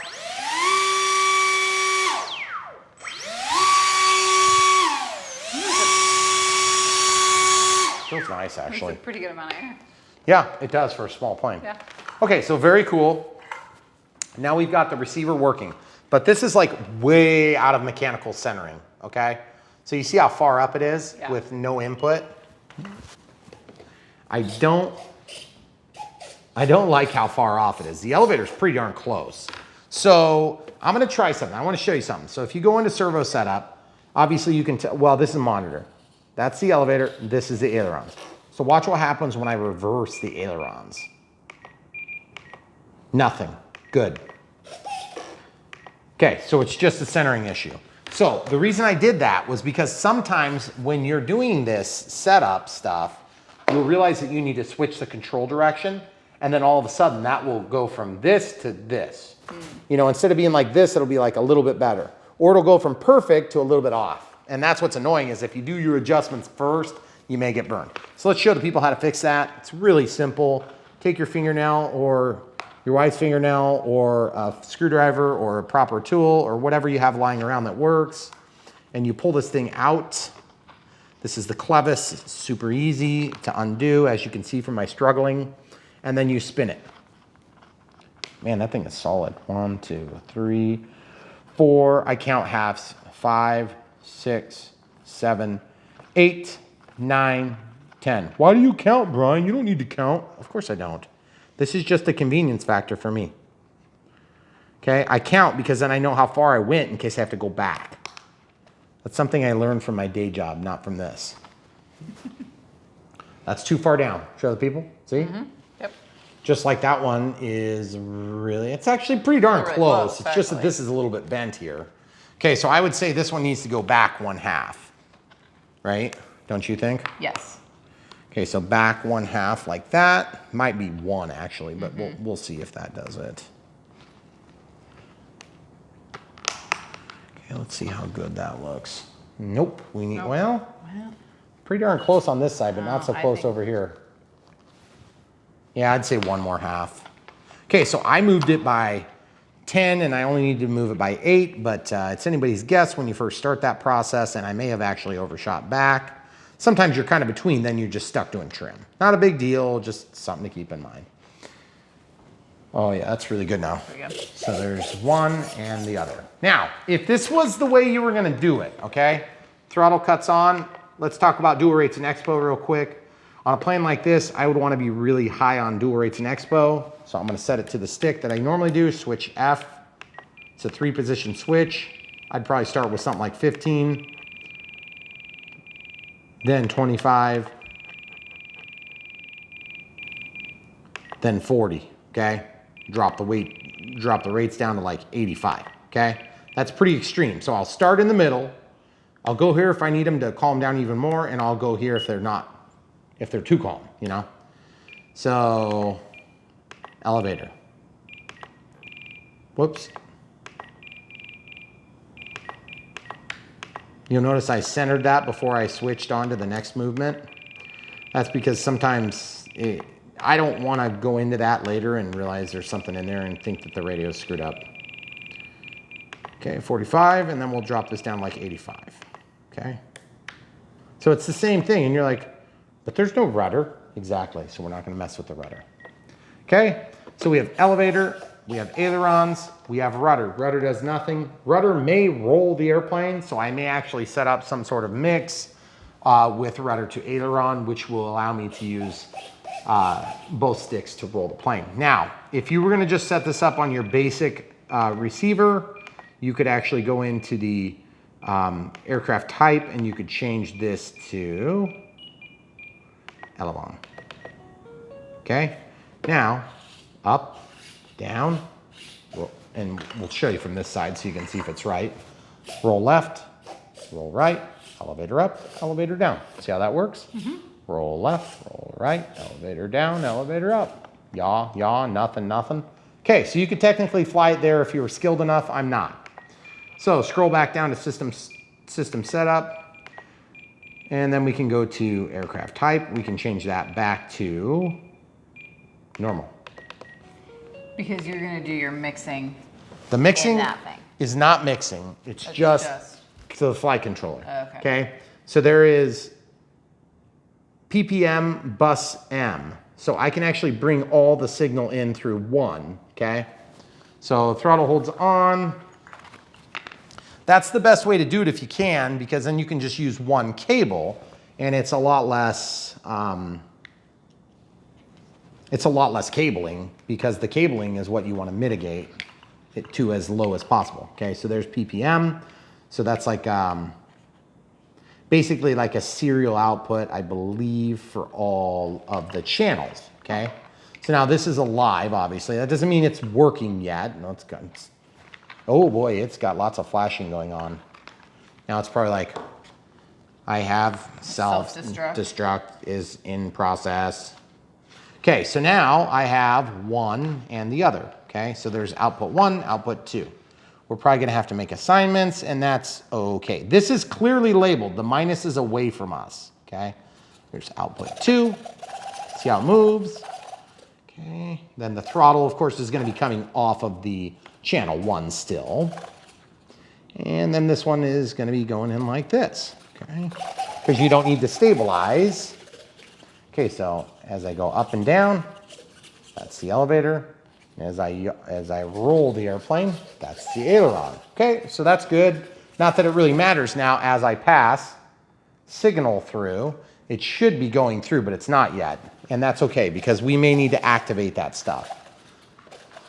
And I'm not sure exactly how to do that, but we're gonna find out here pretty quick in mere moments. So at this point, this is where you kind of have to make some decisions on where you want things to be located. Obviously, we are not fully set up yet. And so that's where we have to do a little bit of reading in the manual. The manual that doesn't exist. So that's always fancy. There's also this thing here, which is a programming tool. And it comes with this Hobby Eagle USB adapter V2. And then there's also this thing, which I don't exactly know what that is, but it looks like a programming adapter, which is going to go between this and that. Oh, and then there's a stabilizer.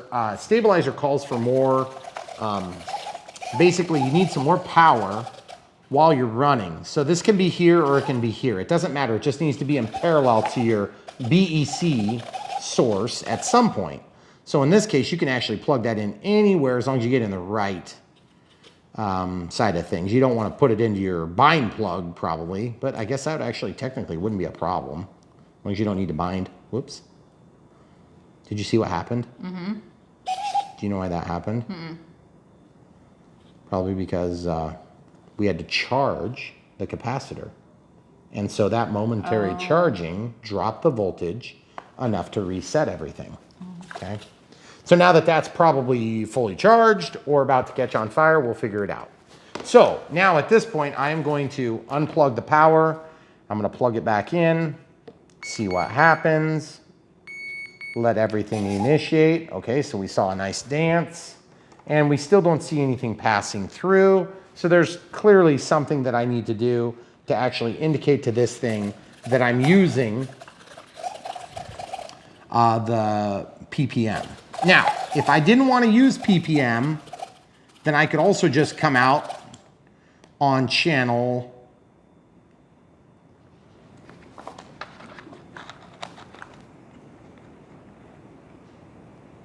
there's a way you can put in each of the channels. Aileron to aileron, elevator, rudder. You see this? You see how it says aileron, elevator, rudder right there? Mm-hmm. What this cable does is this allows you to take the aileron, elevator, and rudder input from each of your signal wires. You see how there's 3 colors and they're all in the same position of the pins? Okay. So then you come over here and you're like, well, what are my channels? So then you have to go over into your monitor and figure that out. So it looks like signal for, I don't know which one's which though is the problem. I'm sure it's described somewhere, but I'm just gonna have to guess for now. So there's 3 control channels and they're in whatever order they're in, okay? So then we also somehow have to power this thing. So I'm assuming we're gonna have to do that anyway at some point from somewhere. So I think we'll still have to have another cable involved here. I guess I'll just go ahead and plug it to this thing. And then I'm just gonna go to any channel and just pull BEC voltage from the receiver. Okay, so that's gonna wake it up.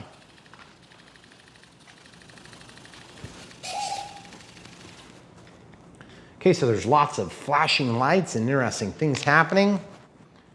And at this point, there's an elevator and there's an aileron. See how it's shaking? That's symptomatic of a stabilizer at times. So now, when I go up and down, it's trying to stabilize. And when I roll, it's trying to stabilize, but in the wrong direction. So there's multiple different ways to fix that. Now when I yaw, there's no correction because there is no output. So really in this application, we could just eliminate the output that would be coming from the rudder. Okay? That stabilization is probably a gain setting, okay? So really in our case, it looks like this is probably the gain plug because it's got a G on it, so I'm gonna plug it in there. It says A2, E2, gain. I'm guessing that's our gain. So our gain channel is gonna be on channel 6. Let's call it channel 6. Could that be gear too? Well, no, it's not gear. The stabilizers don't care about gear. Oh, okay. They just care about the main primary control surfaces. They actually give you 2 sets of these, by the way. Oh yeah, I guess that's true. Maybe that's what we were supposed to do with that. Then we can pull power.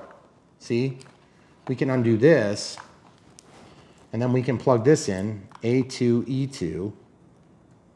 Oh, because you only need 2. You don't need a rudder. Yeah, right. See, because now I just need to get power from this somehow. So if I power this, see those, that's not gonna work there.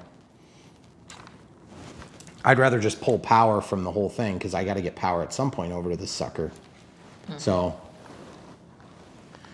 this kills 2 birds with 1 stone in this case because the other cable is just taking the signal only. And also the reference for ground will come from this too. But you see how it's not turned on? There's no lights on. I don't know why You're that doesn't. upside down. Huh? Upside down. Black or brown on top, right? No. Oh, it doesn't. This is just a signal wire. Oh, that's why I saw it. Let's go to another channel and see what happens. Nope. Let's go to the PPM. Nope. Okay. So I'm going to go back to the PPM and then we'll plug that back in and see what we're doing wrong. Okay, so that wakes it up right away. Okay, so now the next step is I need to figure out how to set this thing up. It's not the least complicated setup I've ever heard of. And we may have to hook it up to the computer. I'm not sure yet, but we're gonna find out in mere moments. It looks pretty sweet, actually, I think. And so far we do have signal passing through, which is good, so we're making progress.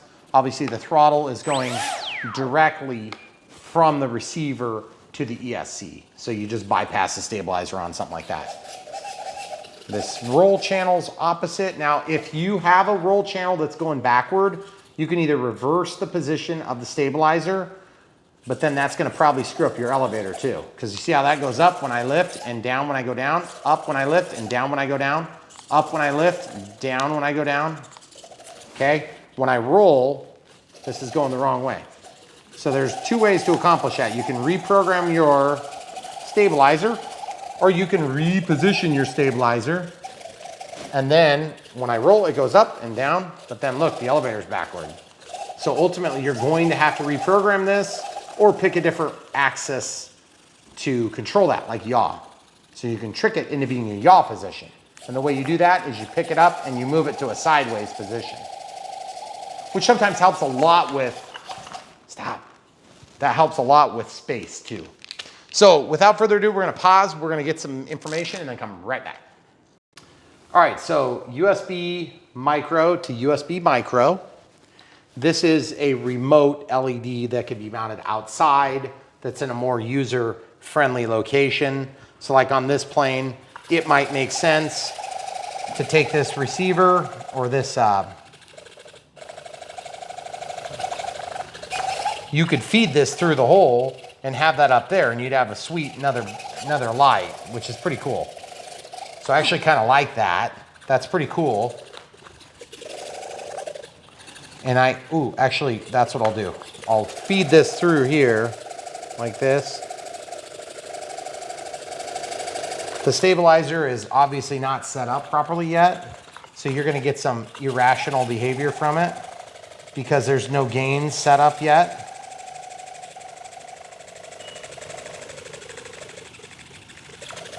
Okay, so once you get this plugged in,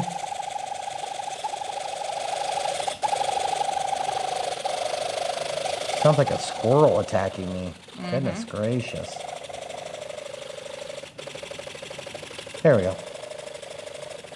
Okay, so that's plugged in. I'm pretty sure that's where that's gonna go. Just for the sake of not being annoyed, should I just stick it down right now? It would help a little bit. Because the micro receiver, it doesn't matter where it goes. No, this doesn't matter. No, the actual receiver thing. How are you gonna touch This that? receiver? Yeah. Well, I may not actually leave that there. Oh. You were But that saying is just for like extremely testing. bright. It is very bright. Yeah, well, we can actually unplug that and take it out if we want. I think I'm gonna just stick it down because I'm sick of listening to it. It's really annoying. Okay. So the reason I know where I want this is because I've done enough stabilizers that I know where I basically want the thing. And the next few steps, we're gonna actually tell it where it's positioned with the software that's now downloaded.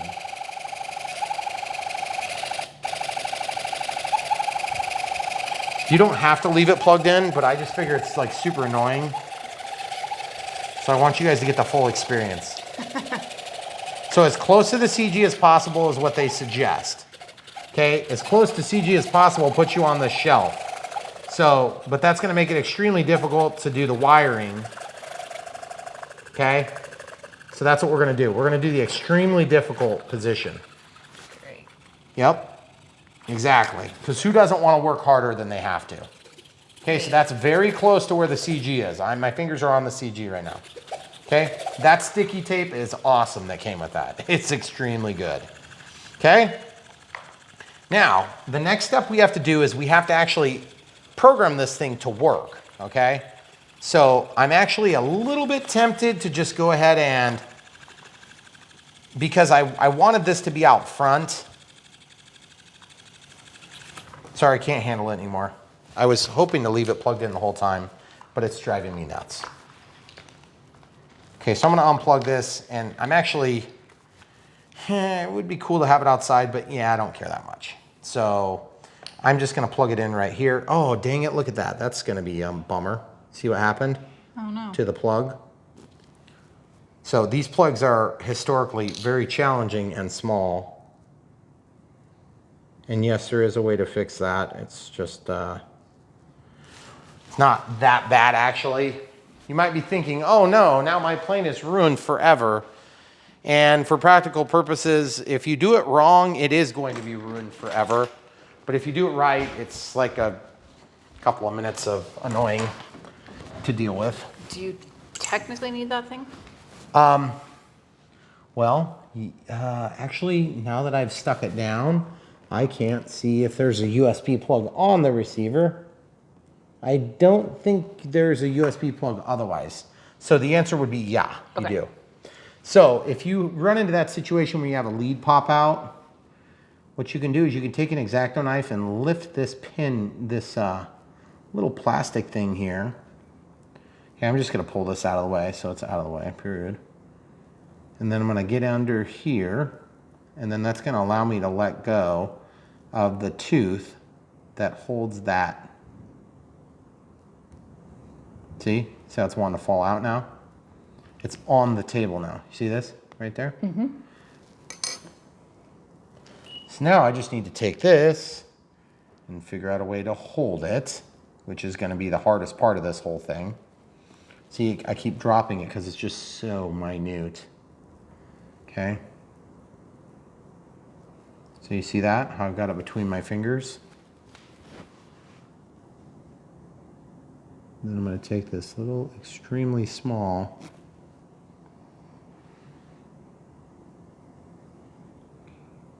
wire. I'm gonna slide it through that thing.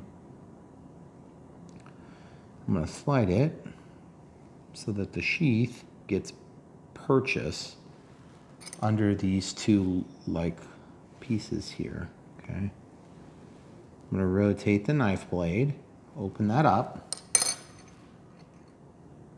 And if you can't get this done, you can try soldering it, but it's extremely difficult to do that without getting solder to wick into the pins there. Okay, so this is where you wanna be a little bit careful. You do wanna make sure you get this so that it bites. You're not gonna be depending on this during flight, so it's not like super duper critical. You're just gonna be depending on it for setup. I know you guys can't see, I can barely see. But I gotta lay that down so I can straighten this wire up a little bit. So I'm just gonna strip a little teeny tiny bit more, just some more so I got a little more to work with. And then up on the end here, I need to take this and open this up so that I can get the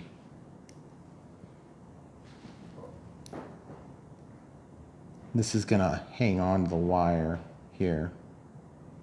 See how that's opening up, camera crew? Mm-hmm. Are you like in extreme close-up mode? Mm-hmm. Okay. I'm sorry, I know it's hard to film that. It's kind of hard to do that in general. I don't know how you do. Mm-hmm. Practice makes perfection or something like that. I don't know. I'm still working on it. Obviously. Practice makes perfect. Practice makes progress.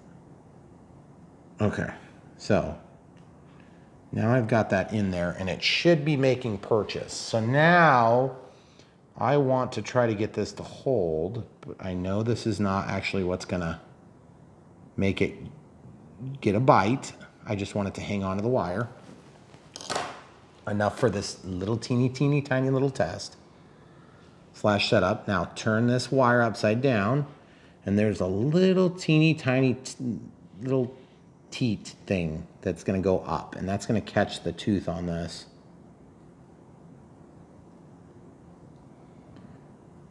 Super convenient stuff like this comes up all the time. Camera crew knows all too well, and yet we still didn't get it to take. Okay, so the other thing is I probably have another one of these somewhere, or it needs to get soldered. I'm actually, part of the problem is I think half my wire got broke. Not during my procedure, but during the build procedure by the manufacturer, I think. See, there's quite a bit more copper there exposed. So now what I need to do is I have to redo this step. So I'm gonna just try again. If you don't get it right the first time, just try again until you've destroyed it and it's totally untryable. I dropped it out. Where did it go? Here it is. Okay.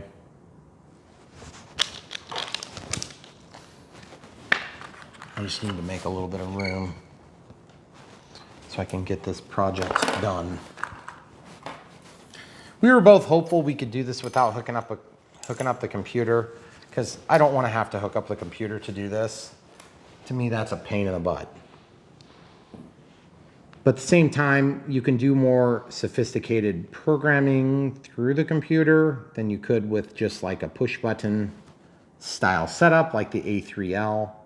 They also have a programming card that you can purchase that will allow you to do it without the computer, which is kind of nice if you're out at the flight field and you don't really have access to a computer at the moment.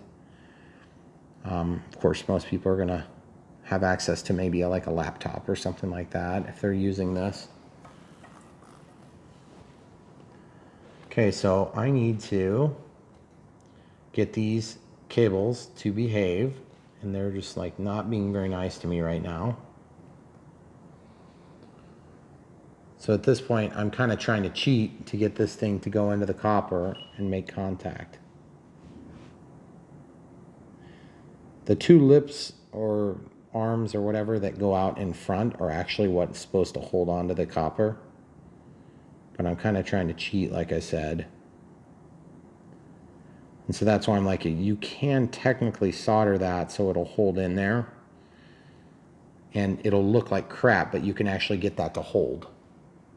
So, like for us, that might be the easiest way to actually get it to work for what we're doing. Now, once you get that in there, the alternative method, which is even easier, is just try to crimp the part that's supposed to hold on to the sheath on the bottom, or right where it comes out of the copper, contact with the copper. So it's holding on now. It's not good. That's not the correct way of doing it, but it will probably work for what we need. And if it doesn't, I have a backup plan, or I wouldn't have done that. I just don't want to have to go to the backup plan because it's more of a pain even still. Okay, so just get in there, you little turd. See, and that little wire is sticking out, and I hate that. That's just not the way I do things typically. Okay, so now that I have that possibly capable, now I need to try very carefully to plug this in, and I'm going to be not unplugging this one again, okay? So I'm just going to like, this is going to be just held tight basically. Okay, so no more screwing around with it because I just need it to hold on so I can get this done. So I'm going to put a zip tie around it. Like I said, this is just a setup device. It's just a setup tool, so it's not like we're going to be using this in flight. You can, but you don't have to. And I don't really want the weight on this plane. Right. So if we can do it without, that's even better. And that's what we're going to do. So you're probably wondering, what am I using this zip tie for? I'll show you in a second. The zip tie is going to basically keep pressure off of this connection that's really crappy that I just put in there. And so that's going to give us the ability to hopefully be able to get this programmed as we were trying to do. Okay, so that's plugged in, but we don't know if it's going to work yet because we haven't actually energized the circuit yet, but we're about to do that right now. So as you can see, we have power. That doesn't necessarily mean that it's going to work. Okay.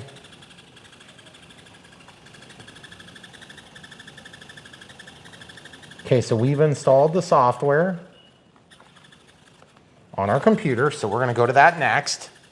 There's this little adapter here, and this is going to basically act as our intermediary. That was cool. There was this flash of light there.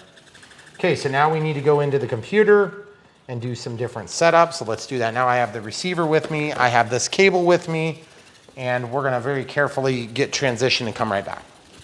Okay, so we're going to plug this into our USB port, and then Windows is probably going to try to like do a million different things. I don't know if that's necessary yet. So it's installing Windows drivers, looks like. So this is the utility that we installed. It's called AS or A3S3 configuration utility.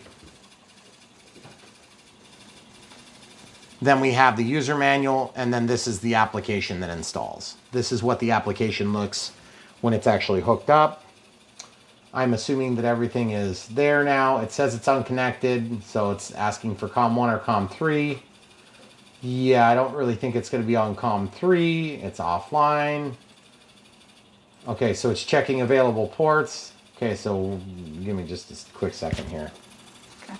Okay, so it's installing a UART bridge So basically what that is that's going to be like a serial to USB adapter. And so I could also skip obtaining driver software from Windows Update, which I'm going to do. Yes, I'm going to close this. Then I'm going to try opening this application up again. They weren't successfully installed, which I know. Now I'm going to check. It's obviously not going to be on COM 1 if you have a serial port, a physical. So it's offline. And then COM 3. Okay, so it's offline. That doesn't surprise me. So basically, this tells you the information, check for updates, advanced, all this crap here. So there's tons of different things you can do, similar to other flight controllers. This is where we're going to change our wing type. So really what I need to do is just get that software to recognize the serial port adapter. So we'll come right back when we get that done. All right, so whatever your computer setup is, I don't know what it is, so I'm not going to try to pretend to know what yours is. I know what mine is. On our Windows 7 home 64-bit operating system, this is what happens. It's got the CP2102 USB to UART bridge controller. And if you go to your common LPT ports here, you can see that there's a brother MFC 6825, which is one of our printers. That's on COM 3. Then we have a COM port 1, which is a physical port. That's why over here, it gives us the option of COM 1 and COM 3. So what's going to happen is we need this port to get installed. So basically, I'm going to uninstall it, and then I'm going to try to redo it. So when I plug this back in, hopefully Windows will try to find it again. Okay, it's going to try to find it. It's going to wake up. It's going to install. Click here for status. So it's installing the device drivers right now. So what's going to happen is eventually it's going to make an assignment. Windows will. It's going to assign that to a port. And then what's going to happen is when that refreshes, then this is going to have another port in it. At which point this software might need to be reinitiated. And then you can pick whatever port you're actually wanting to connect to. So that's basically what happens. We're just waiting for Windows to work, and then we'll come back and show you what it looks like. Okay, so I had to go to the Hobby Eagle website and then download the correct USB drivers. This is USB driver right there because we have Windows 7. That's one of the supported ones. Okay, so once I downloaded that, I had to install it, which means I had to extract it. And then basically I had to know where that was. And then from Control or Device Manager, which you can get to from Control Panel, I had to go in there and just find the device that wasn't installed. It had an exclamation point like this. Just right click on it and then update driver or properties in this case. And then I went to driver and update driver. And then you can navigate directly to the file like this. Okay, so I'm not going to show you that because it's going to be different on your computer. And I don't really want to map that entire process out. So once that's installed, it shows up as COM 9. In my case, it assigned it to COM 9. That's a USB to serial adapter. Okay, so now we can just open the A3L application. Then I can go unconnected, click 9, and we're connected. Okay, so you can see them moving and different things are happening. Okay, so this works like before. The wing type, we need to change that. So you've got read, write, and exit. So in my case, I want a flying wing. And let's just write that. Read, write is required before, okay, read or open. Okay, read. Then I'm going to go to the wing type and change it to Delta. Right, yes. Now look what happens. Oh, looky, looky, looky. Simple as that. My camera crew is laughing inside. Super impressed. She's laughing inside at how simple. To be honest with you, the problem we ran into here was like a Windows problem. But also, we broke our cable, which was my fault. So that's just, okay, you run it's into all these your things. Fault. Because did you see how quick it was once we got connected? Yeah. And that's all you have to Now, what we need to do is we need to flip some things around. So obviously, this is not set up right. So what we can do now is we can go ahead and start unplugging things. Okay? Oh, really? Yes. Now we can start unplugging things. Okay? So I need to unplug. We have the 3-axis here. We don't care about that. We have the PPM which is probably going to work now. Okay, so I'm gonna unplug this. Okay, so now that's totally disconnected, and now we have PPM going through, and you'll notice nothing is happening. That's because we more than likely have to activate that. There's also another couple of plugs here that we want. That says gain for master gain, and then A2 and E2 do things as well. And then we have another spot we want to hook up to. So let's go to mounting orientation 2. We need to get that correct. Which one is correct? Why don't you come over to this side and you can kind of see if that works for you. So the wing or the orientation type is going to be face up, sockets pointing toward, so that is correct. So that's already correct. Okay. So it already knows the orientation. The gyro and gain, I don't want to mess with yet. The radio, this is where you can see if things were working, okay? So there's a mode somewhere, but I don't have that hooked up. Channel 5. Whoa. Oh, look, no, that's just flashing. Okay, so that's not right yet. Then we have servo. Okay, so look at this. That's our absolute positions for pitch, roll, and yaw. So you can see it's relative to reality, which is pretty cool. And then sensor. Okay, so you can see a chart of sensor movement, which is pretty cool. Of course, totally useless to me. And what I need to do is I need to figure out how to hook up these ones. So for that, I have to go into the manual. Okay. So the manual is going to tell you all sorts of different things, the gyro settings, all these things.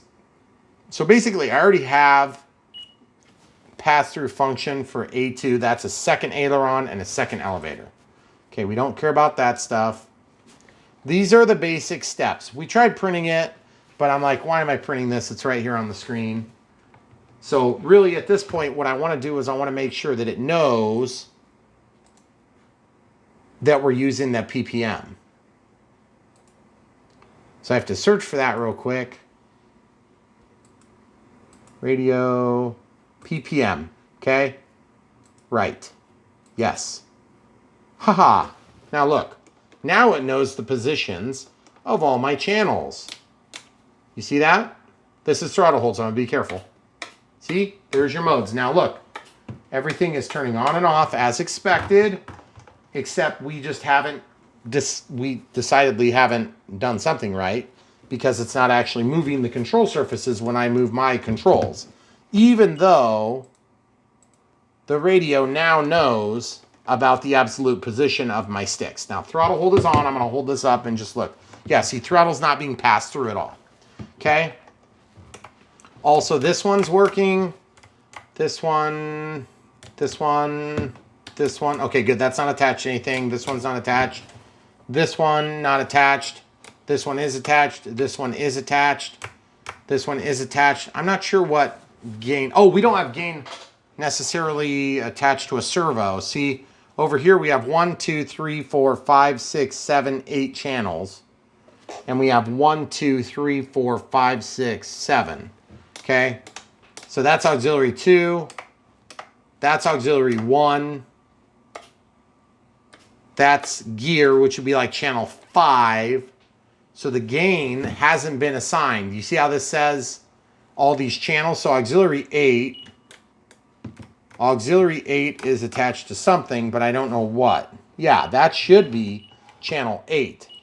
Auxiliary 3. Yep. And so you see all these different channels. Because this is a PPM receiver, you could actually have more channels. Okay, so I only have that, and I'm not sure why auxiliary 3 is not showing up on here. Probably because we only have a 6-channel receiver. See this? But interestingly enough, channel 7 is coming through. See that? That's channel 7. So for whatever reason, 7 channels have passed through, but channel 8 isn't. So we can change this to channel 7, and we can change this to like channel 8, and then who cares, right? But it evidently didn't want to change that because as you can see, This one's the gain. That's one I want to actually work. Gain should be on auxiliary. See how this one's on auxiliary 3? I want that to be on a different channel, okay? So it looks like gain is on channel 7. Channel 7 was passing through for us, so I'm going to click this, go down to system setup, disconnect RF, scroll down to channel assign. See how it says knob for auxiliary 3? I'm going to change gear to the knob, okay? Then I'm going to walk out. Okay, everything's hunky-dory. Moved. So that's the mode. So that's on channel 5. So really, we probably want that one to stay the same.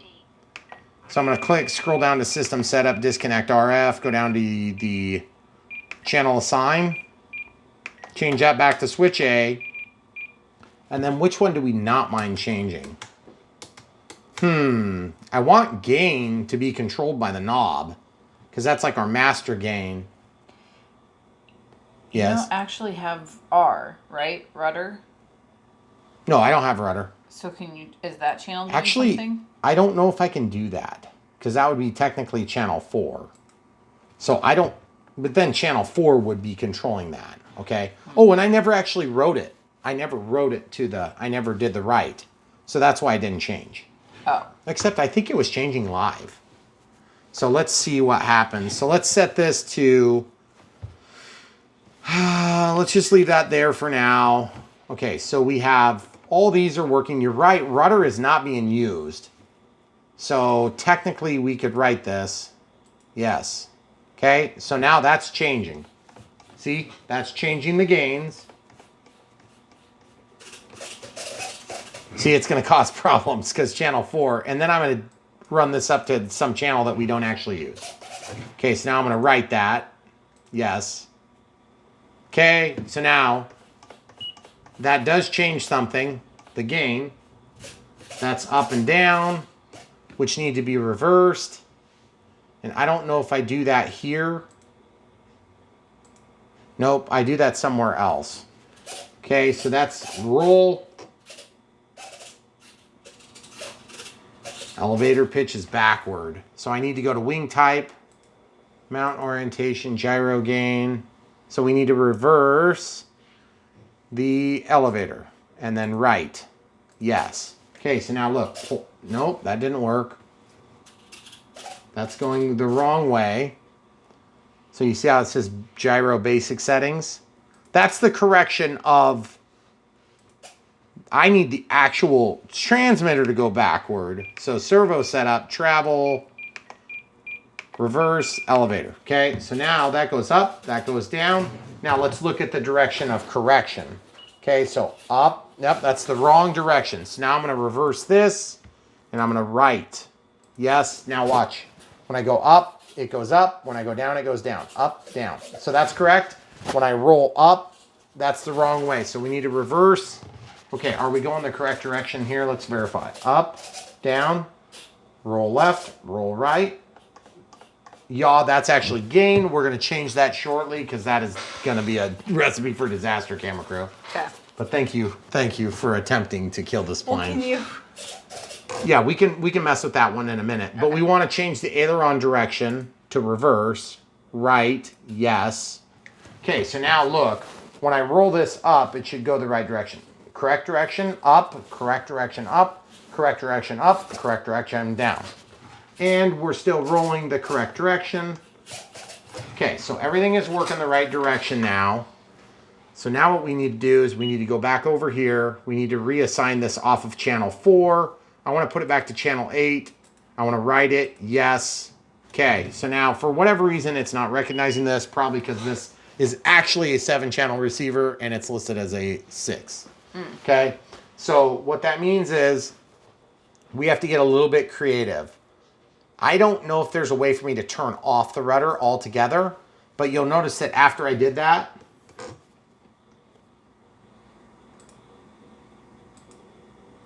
I'm noticing that it's not really doing anything. See? No, it's still live. It's still connected. Why is it? It's working. Okay, so there we go. There we go. What's this channel hooked to? That's auxiliary 2. Why don't we put auxiliary 2 on there? So auxiliary 2 would be 7. Right. Yes. Okay. See? Now that's our gain setting. So now I'm going to make an assignment here for the knob. System setup, disconnect, yes. Channel assign. And was that auxiliary 2? Mm-hmm. Okay. So I set it to the right knob and then back out. So now we have our gains here. So gain all the way down, all the way up, all the way down, all the way up, all the way down, all the way up. Different mode. I don't know what the mode does, but it's doing something, okay? So now we don't need elevator 2. We don't care. It's not going to make any difference because there isn't a second elevator. And we really don't care about that either. So I would say whatever that's doing. That's turning the stabilizer like on and off? It's possible. Nope, it's still working. It's going between 2 different modes. I just don't know what the mode differences are. Because look at the throw there compared to the throw there. Mm-hmm. It's like a high rate, low rate. See that? Trainer. This is trainer mode. This is normal mode. Okay, so I want to flip the direction of this. Now I can either flip it here. Nope, it doesn't flip there. Okay, so when I go back over to radio, I'm going to go back in here to servo setup, travel, reverse. This is gear, so I'm going to flip that. Okay, so now this is my normal flight mode, which is not trainer. Okay, see how it's changing things?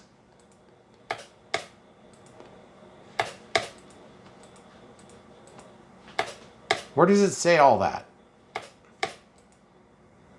I thought it said trainer mode. Oh, there it is. There it says normal compared to trainer. So now I'm in trainer.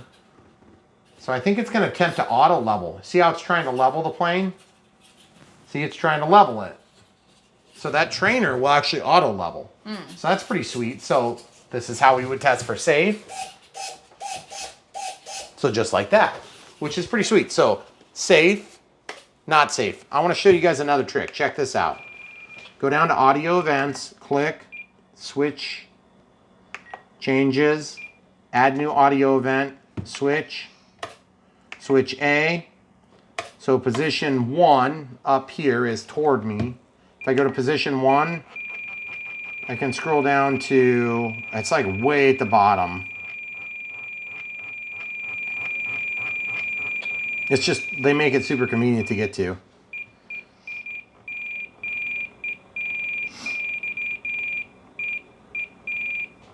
It says it down here. Stability mode. Self-level. And then I can just do, it's like all the way down here. It says like stabilized. Why is that not alphabetical? I do not know. Or searchable? Maybe it is searchable.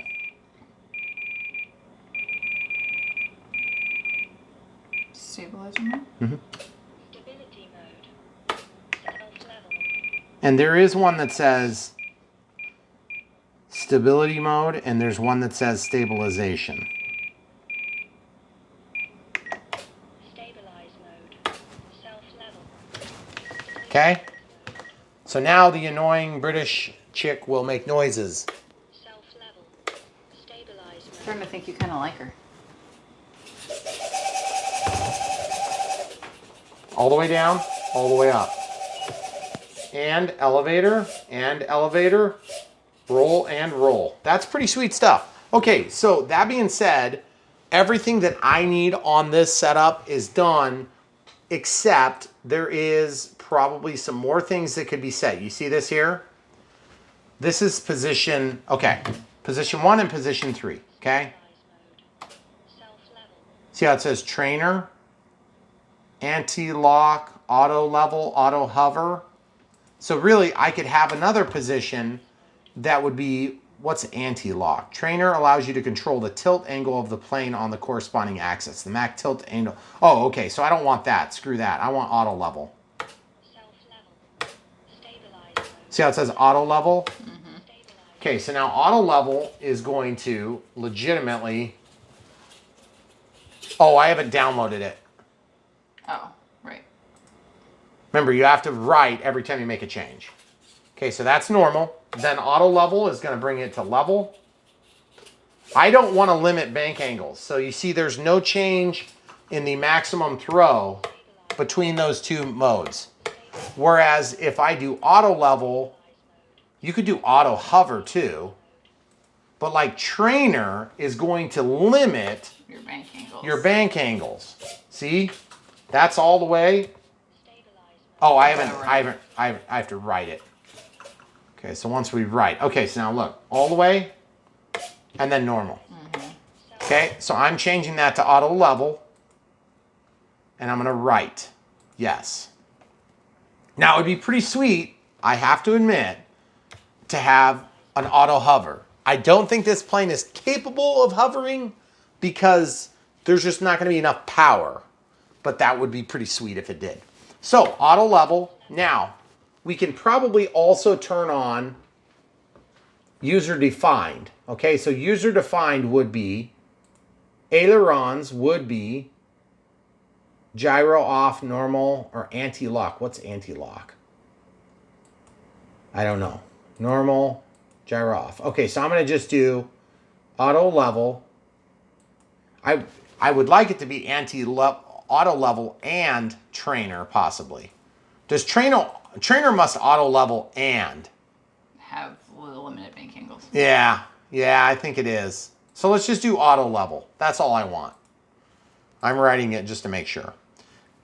So wing type, mount orientation is obviously right. Gyro and gain is obviously right. The gain settings are here. I don't know what difference that makes. I'm not going to mess with it. Radio, of course, you can see we're doing everything right there that we can tell. And by the way, we're doing that through one cable. 1, 3, just like a standard pass-through male to male or female to female cable. We also have our capacitor in there. So everything should be set. Now we can just set everything in there. Now there's also this, which is going to give you your actual pulse width modulation. This is in microseconds. Okay. So it shows the absolute positions of everything. And servo trimming, travel limiting. You can limit the travel. Like if that's too much, you can limit that. And right now it's set to 130%. Okay. The sensors, advanced. I think really the only thing I don't like is the gyro gain right now is set to where it never drops to 0.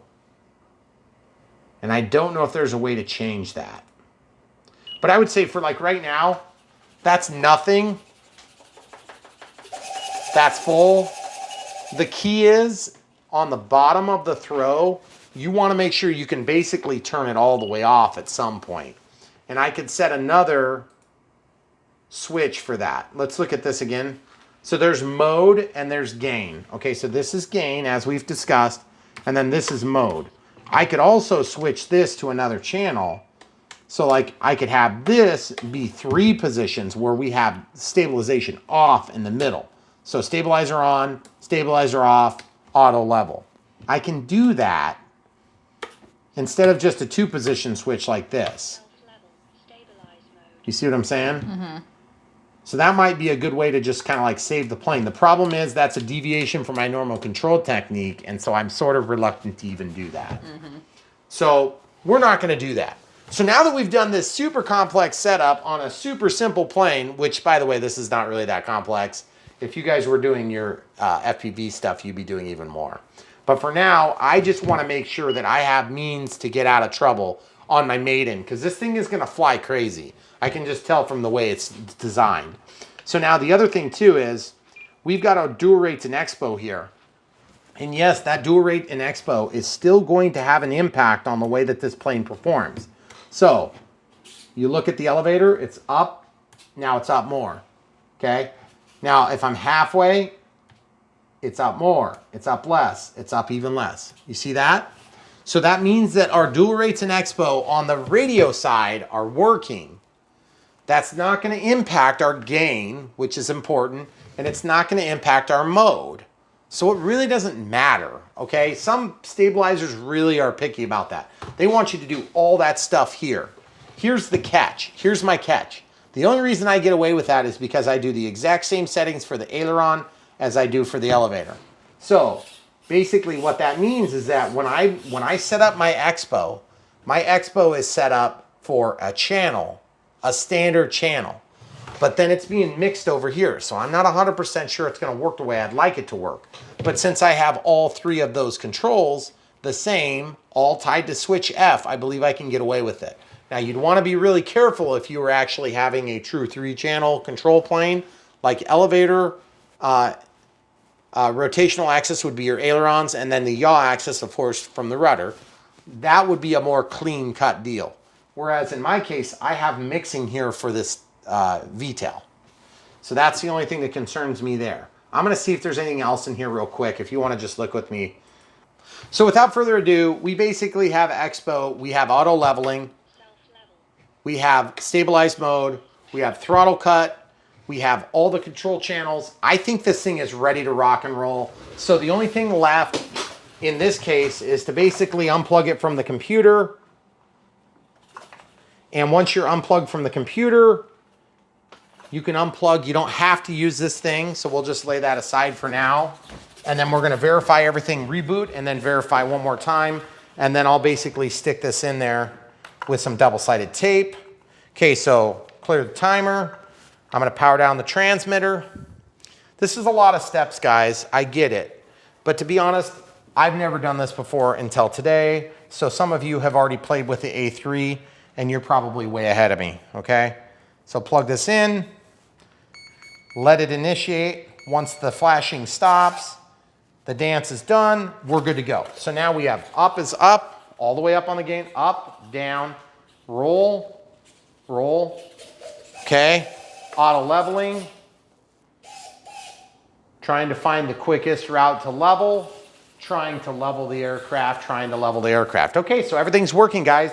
The next time you see this, it will have already been flying. And just to be clear, we are well within our weight range here on the scale. Just to remind you, we're trying to stay under 250 grams. And I think we're gonna have one more piece of double-sided tape, but we're at 205 grams. That's well within range, guys. This is super cool. We really hope you enjoyed this build. It's really in the weeds on this one. But guys, this thing is really cool, and I think it's a fun one. I can't wait to see it fly. I know you guys have already seen it, so you got that advantage over us. But I really like this thing. I'm hoping you'll buy one. If you do buy one, click the links in the description below. You'll help support us financially a little bit. And then the other thing too, of course, we'll link to the NX8. We've been learning a lot about this on this process. We'll link to the A3 Super 3. There is a Pro that doesn't require PC connection and an A3L that doesn't require PC connection as well. And then we'll link to the receiver we used, which is the iRange X. It's an ultralight 6-channel, actually technically 7-channel DSM-X that happens to have a PPM output, which really made this work pretty smooth, if you call that smooth. So without further ado, guys, you know where to find more RC action than any other RC site. Well, maybe less action and more setup. We'll teach you how to go from knowing nothing to flying right here on Brian Phillips RC. Please come back for more. Thanks for watching.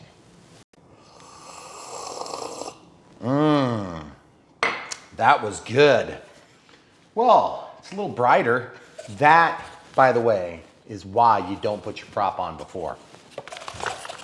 We did some setup after our video ended last night because we had important things to do getting pizza Yes. before it was after midnight. I wanted to show you guys some things. Okay, first of all, we have everything set up. All right, so everything is set. Roll left, roll right, elevator up, elevator down. Self-level. Self-level. Stabilize mode. Stabilize mode. Okay, so everything is set up there. gonna show you in flight configuration. The CG is marked with a little raised bump. I'll show you that in just a second. Okay, so I would say that we're just ever so slightly, we could go just a hair forward. But look at that beautiful cabinet. I really am happy with the way that it turned out inside. We got the diversity antennas going this way and then that way on the receiver. That's Velcroed on, by the way, if I need to get at it. And then of course this thing is not Velcroed on, so hopefully I don't need to get at that, because that 3M tape that came with this is insanely good. And then of course my battery's at a bit of an angle so that I can clear. The canopy has this little slide in area, just like that. Nice. And then these are the bumps for the CG, which works super nice. I'm actually very impressed with how nice this thing went together. Now, one thing I can definitely say is I think it would be cool to have rudders on this thing. That would be something that could be added without too much effort. I'm a little bit concerned these things aren't super well attached. I don't think they're gonna be, under a tremendous amount of load, because most of the time you're gonna be going straight with this thing and straight fast. So I also thought it looked cooler with them going out the other direction. So I thought it was cooler the other way, but this does make for a more compact package. And if you're flying in between tree limbs and things like this, then that would give you less chance of getting caught. Also, the prop, this is a configuration for 2S and this is a configuration for 3S, correct? We think. We think. Now, this plane feels sturdy. Everything went together really super good. I'm just gonna apologize right now. You may be getting ready to watch the build series. The build series is gonna follow this part, which you've already seen the flight. It was good. You won't even get the haircut joke until you see the build. But as you can see, everything is nice and tidy. And the Hobby Eagle, I have used Hobby Eagle A3Ls and they are just fine.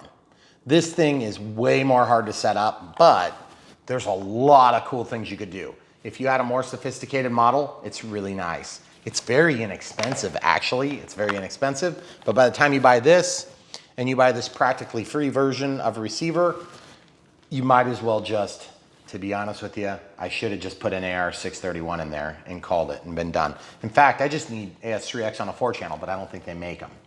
So that being said, I would have been totally fine with an AR631. I think it would have been perfect for this application. Forward programming would have taken minutes, but instead you're gonna have a lot of waffling and setting up the computer and all sorts of things, doing these cables, which it's not a big deal, and it's pretty cool that you've got this little dongle thing. Of course, my cable broke, which you'll see in the video.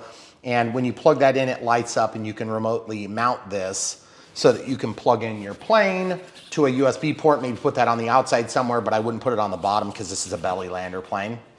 So anyway, without further ado, we are gonna fly this thing. And then by the way, for batteries, we ended up going with these eSheen 700 milliamp hour 3S 30C packs. The reason we did that is because of the XT30. I don't have a lot of XT30s in my fleet. I also don't have very many IC2 connectors, which are not compatible with the XT series. Whereas the XT60 and the XT90, the bigger brothers and much bigger brothers, both are compatible with the EC and IC connectors from Horizon. So just in case you were wondering, and if you didn't know this, EC stands for Eflite connector, EC, yeah, Eflite connector, yeah. 30 amp Eflite connector, 60 amp or whatever it is, or five. So either way, I'm very, very happy with the way this thing went together. Please stay tuned, watch the build. The build takes minutes, but the setup and the radio setup that we did is more complicated than typical, and I'm quite happy with the way it turned out. Now I just hope it flies well. And we've been kind of dodging some rain this morning, so wish us luck, guys. By the way, if you haven't already considered buying this thing after seeing it fly, or buying this thing, we'll link to it down below. Obviously, support the people that support us. That really helps support us as well. We'll link to what we used, but I'm gonna also link to the AR631 and AR637, okay? That may be down below, but we'll link to the stuff that's right here in this package deal. And we just really think this is a cool package because it's so small. It's sub 250, so you don't need any special regulations. You can just go fly this. And I mean, obviously, don't make people mad, because making people mad is how we end up getting regulations that annoy us all. So just, that's the number one thing you can do. If you want to keep people from annoying us with annoying, stupid rules, then try not to be annoying to the people around you, which is kind of a double-edged sword. I get it. It's not fair. It's not the way it should be. We're in a free country, America. But, well, maybe you're not in America, but if you're in America with me, we shouldn't even be having this conversation. But that being said, regulator's going to regulate, and we're going to do what we do.